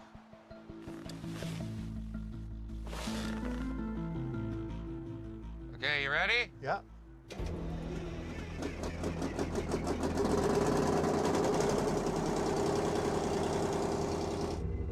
Sounds pretty good, don't it? I got good oil pressure, torque pressure is good.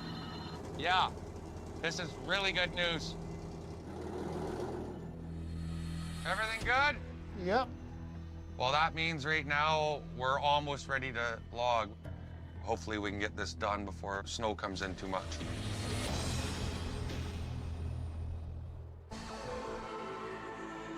I'm not stressing out, but I just hope it works out. It's a new day in the Narrows. Comes our barge. Yeah, you can see that's our ticking clock right there. The barge has moved on to the second pocket. It's cheaper to bring the log barge to those two spots than it is to tow all the wood to one spot. That's where the stern's gonna go. Right where the boat is there. At the end, there's an anchor. That barge needs to be loading up and having everything running smoothly, because you don't want them waiting. All it means is more money being spent. The barge is on schedule to depart for Vancouver this afternoon. That's it.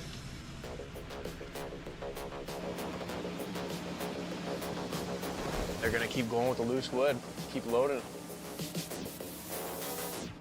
On shore, the last of the trucked wood hits the water. 3 more to go after this. It's definitely gonna be a push right to the end. Is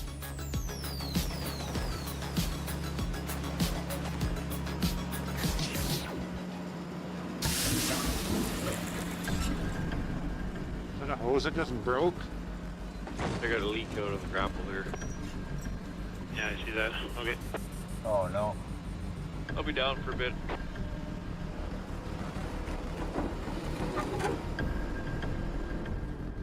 The log loader goes down, we go down. Make this happen. So that you can change the line, which will challenge our time frame a bit more again. When something goes wrong or gets delayed, it just throws everything off. And you don't always even know what the implications are. So you got one of them on stock? Right down at my foot. Super important you have spares, because uptime is everything. You imagine the whole operation going down for a $200 hose. Should ever. All good? Yeah. Beautiful. It's always good to watch afterwards.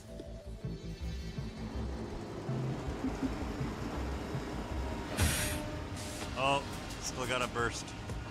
There's another line. Hey, got another burst too. Gotta bring those spill rags back up. Now, you might be trouble. Hey guys, just so you know, we're shut down right now. Doesn't look like we have any spare parts. Oh, bummer. Okay.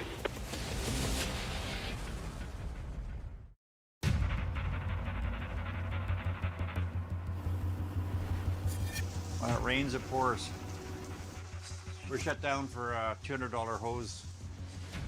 At the Narrows, back-to-back blown hoses have put the loader out of commission. If that log loader's down, the whole operation comes to a halt. Let me know right away if we have to run into town to get one, because the stores are still open. I think that's what's probably going to have to happen. Had one spare, but not two. It's going to be at least 5 hours round trip, and it's going to be pitch black by the time you get back here. You're looking at an hour drive and then a 2-hour boat ride one way. It's not easy when things go wrong. Decided that we call Kirk. I'll see if we can reach. So if you can't be loading the barge, it's a huge cost. So then you say, okay, well, why not just send the helicopter? Well, last time I checked, I'm paying almost $2,000 an hour for the little helicopter. So is it worth it?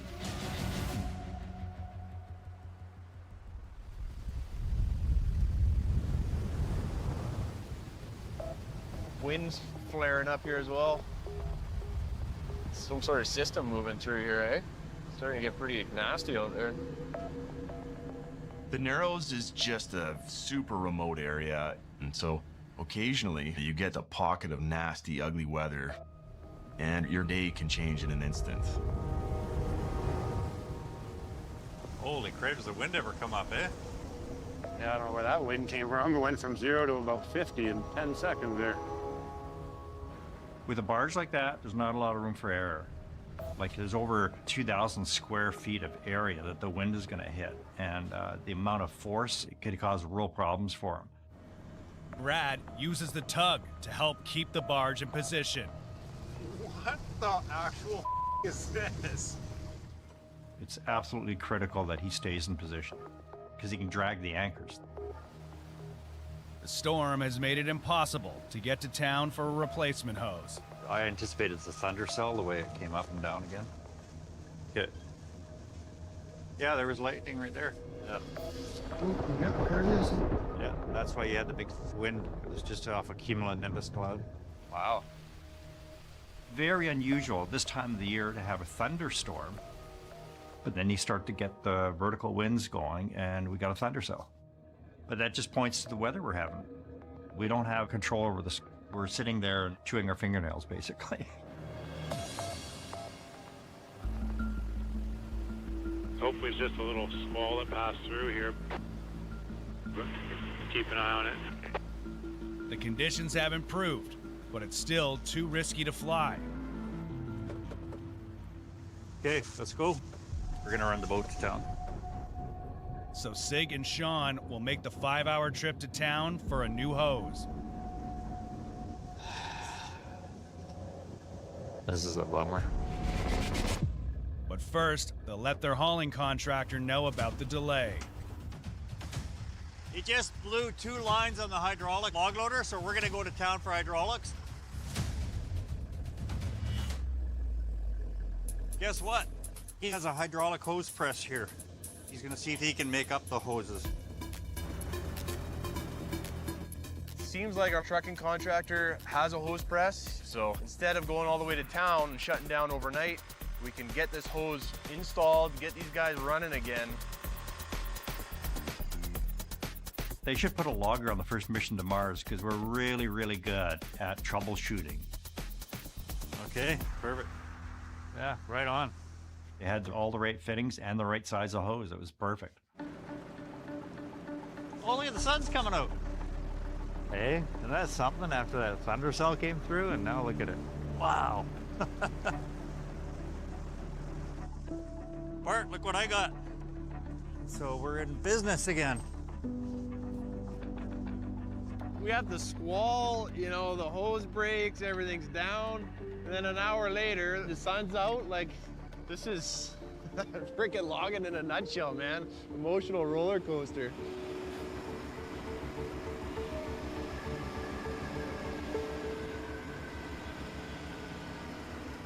Perfect. It's fixed. Woo! Pulls 2 out just to show you how good that hose is working. Every single one of those pieces is hard earned. You know, it was a hard fought battle. Now we got to get it to market. Logging is almost by definition moving from one problem or one challenge to the next. This industry can throw all kinds of curveballs at you.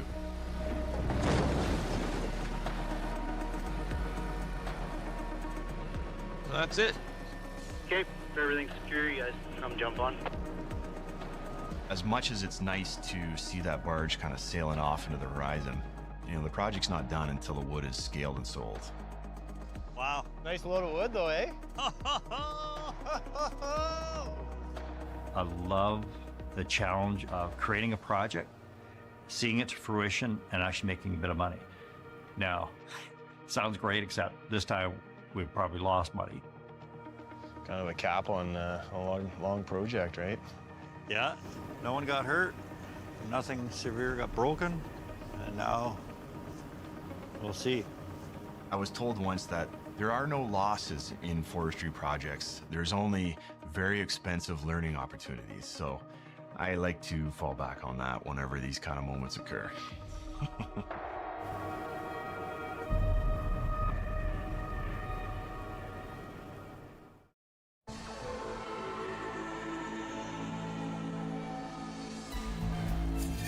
What do you think about this white stuff? There's like 8 inches of snow in that dry box. At Harrison. That's not even fair. After more than a week of downtime, the Peters crew is back on the block. Give her out, give her. Yeah, that motor definitely has more power, eh? Oh, yeah. With snow creeping down the mountain, time is running out for Sheldon to finish the job before winter brings the freeze. It can happen at any time in a sense, so the quicker we can get this done, the better. Crappy weather's gonna come whether you want it to or not. Once you hit November, you're on borrowed time. How many turns you got left, Grant? That chunk? 2 chunks and a Skidder, yeah. Yeah, so we're just wrapping up this little setting we're doing now. He's got a couple turns left. During the downtime, some of the Peters crew took other jobs, including longtime chokerman Brennan. Brennan had gotten a good offer with a new job doing something totally different than logging, but we have Grant here now to fill his position. Oh, jeez. Slipping and sliding all over the place. It's horrible when it snows. Just getting around is horrible. Obviously the logs and everything is just greasy and slippery. Can be sketchy. If I can go ahead on that turn, Grant? Yeah, go ahead. With Ralph officially retired, veteran engineer Al is running the yarder. Me and Al, we've logged together in the past for many of years. Genuine dude and always there on time. There she comes there. Big fur on there.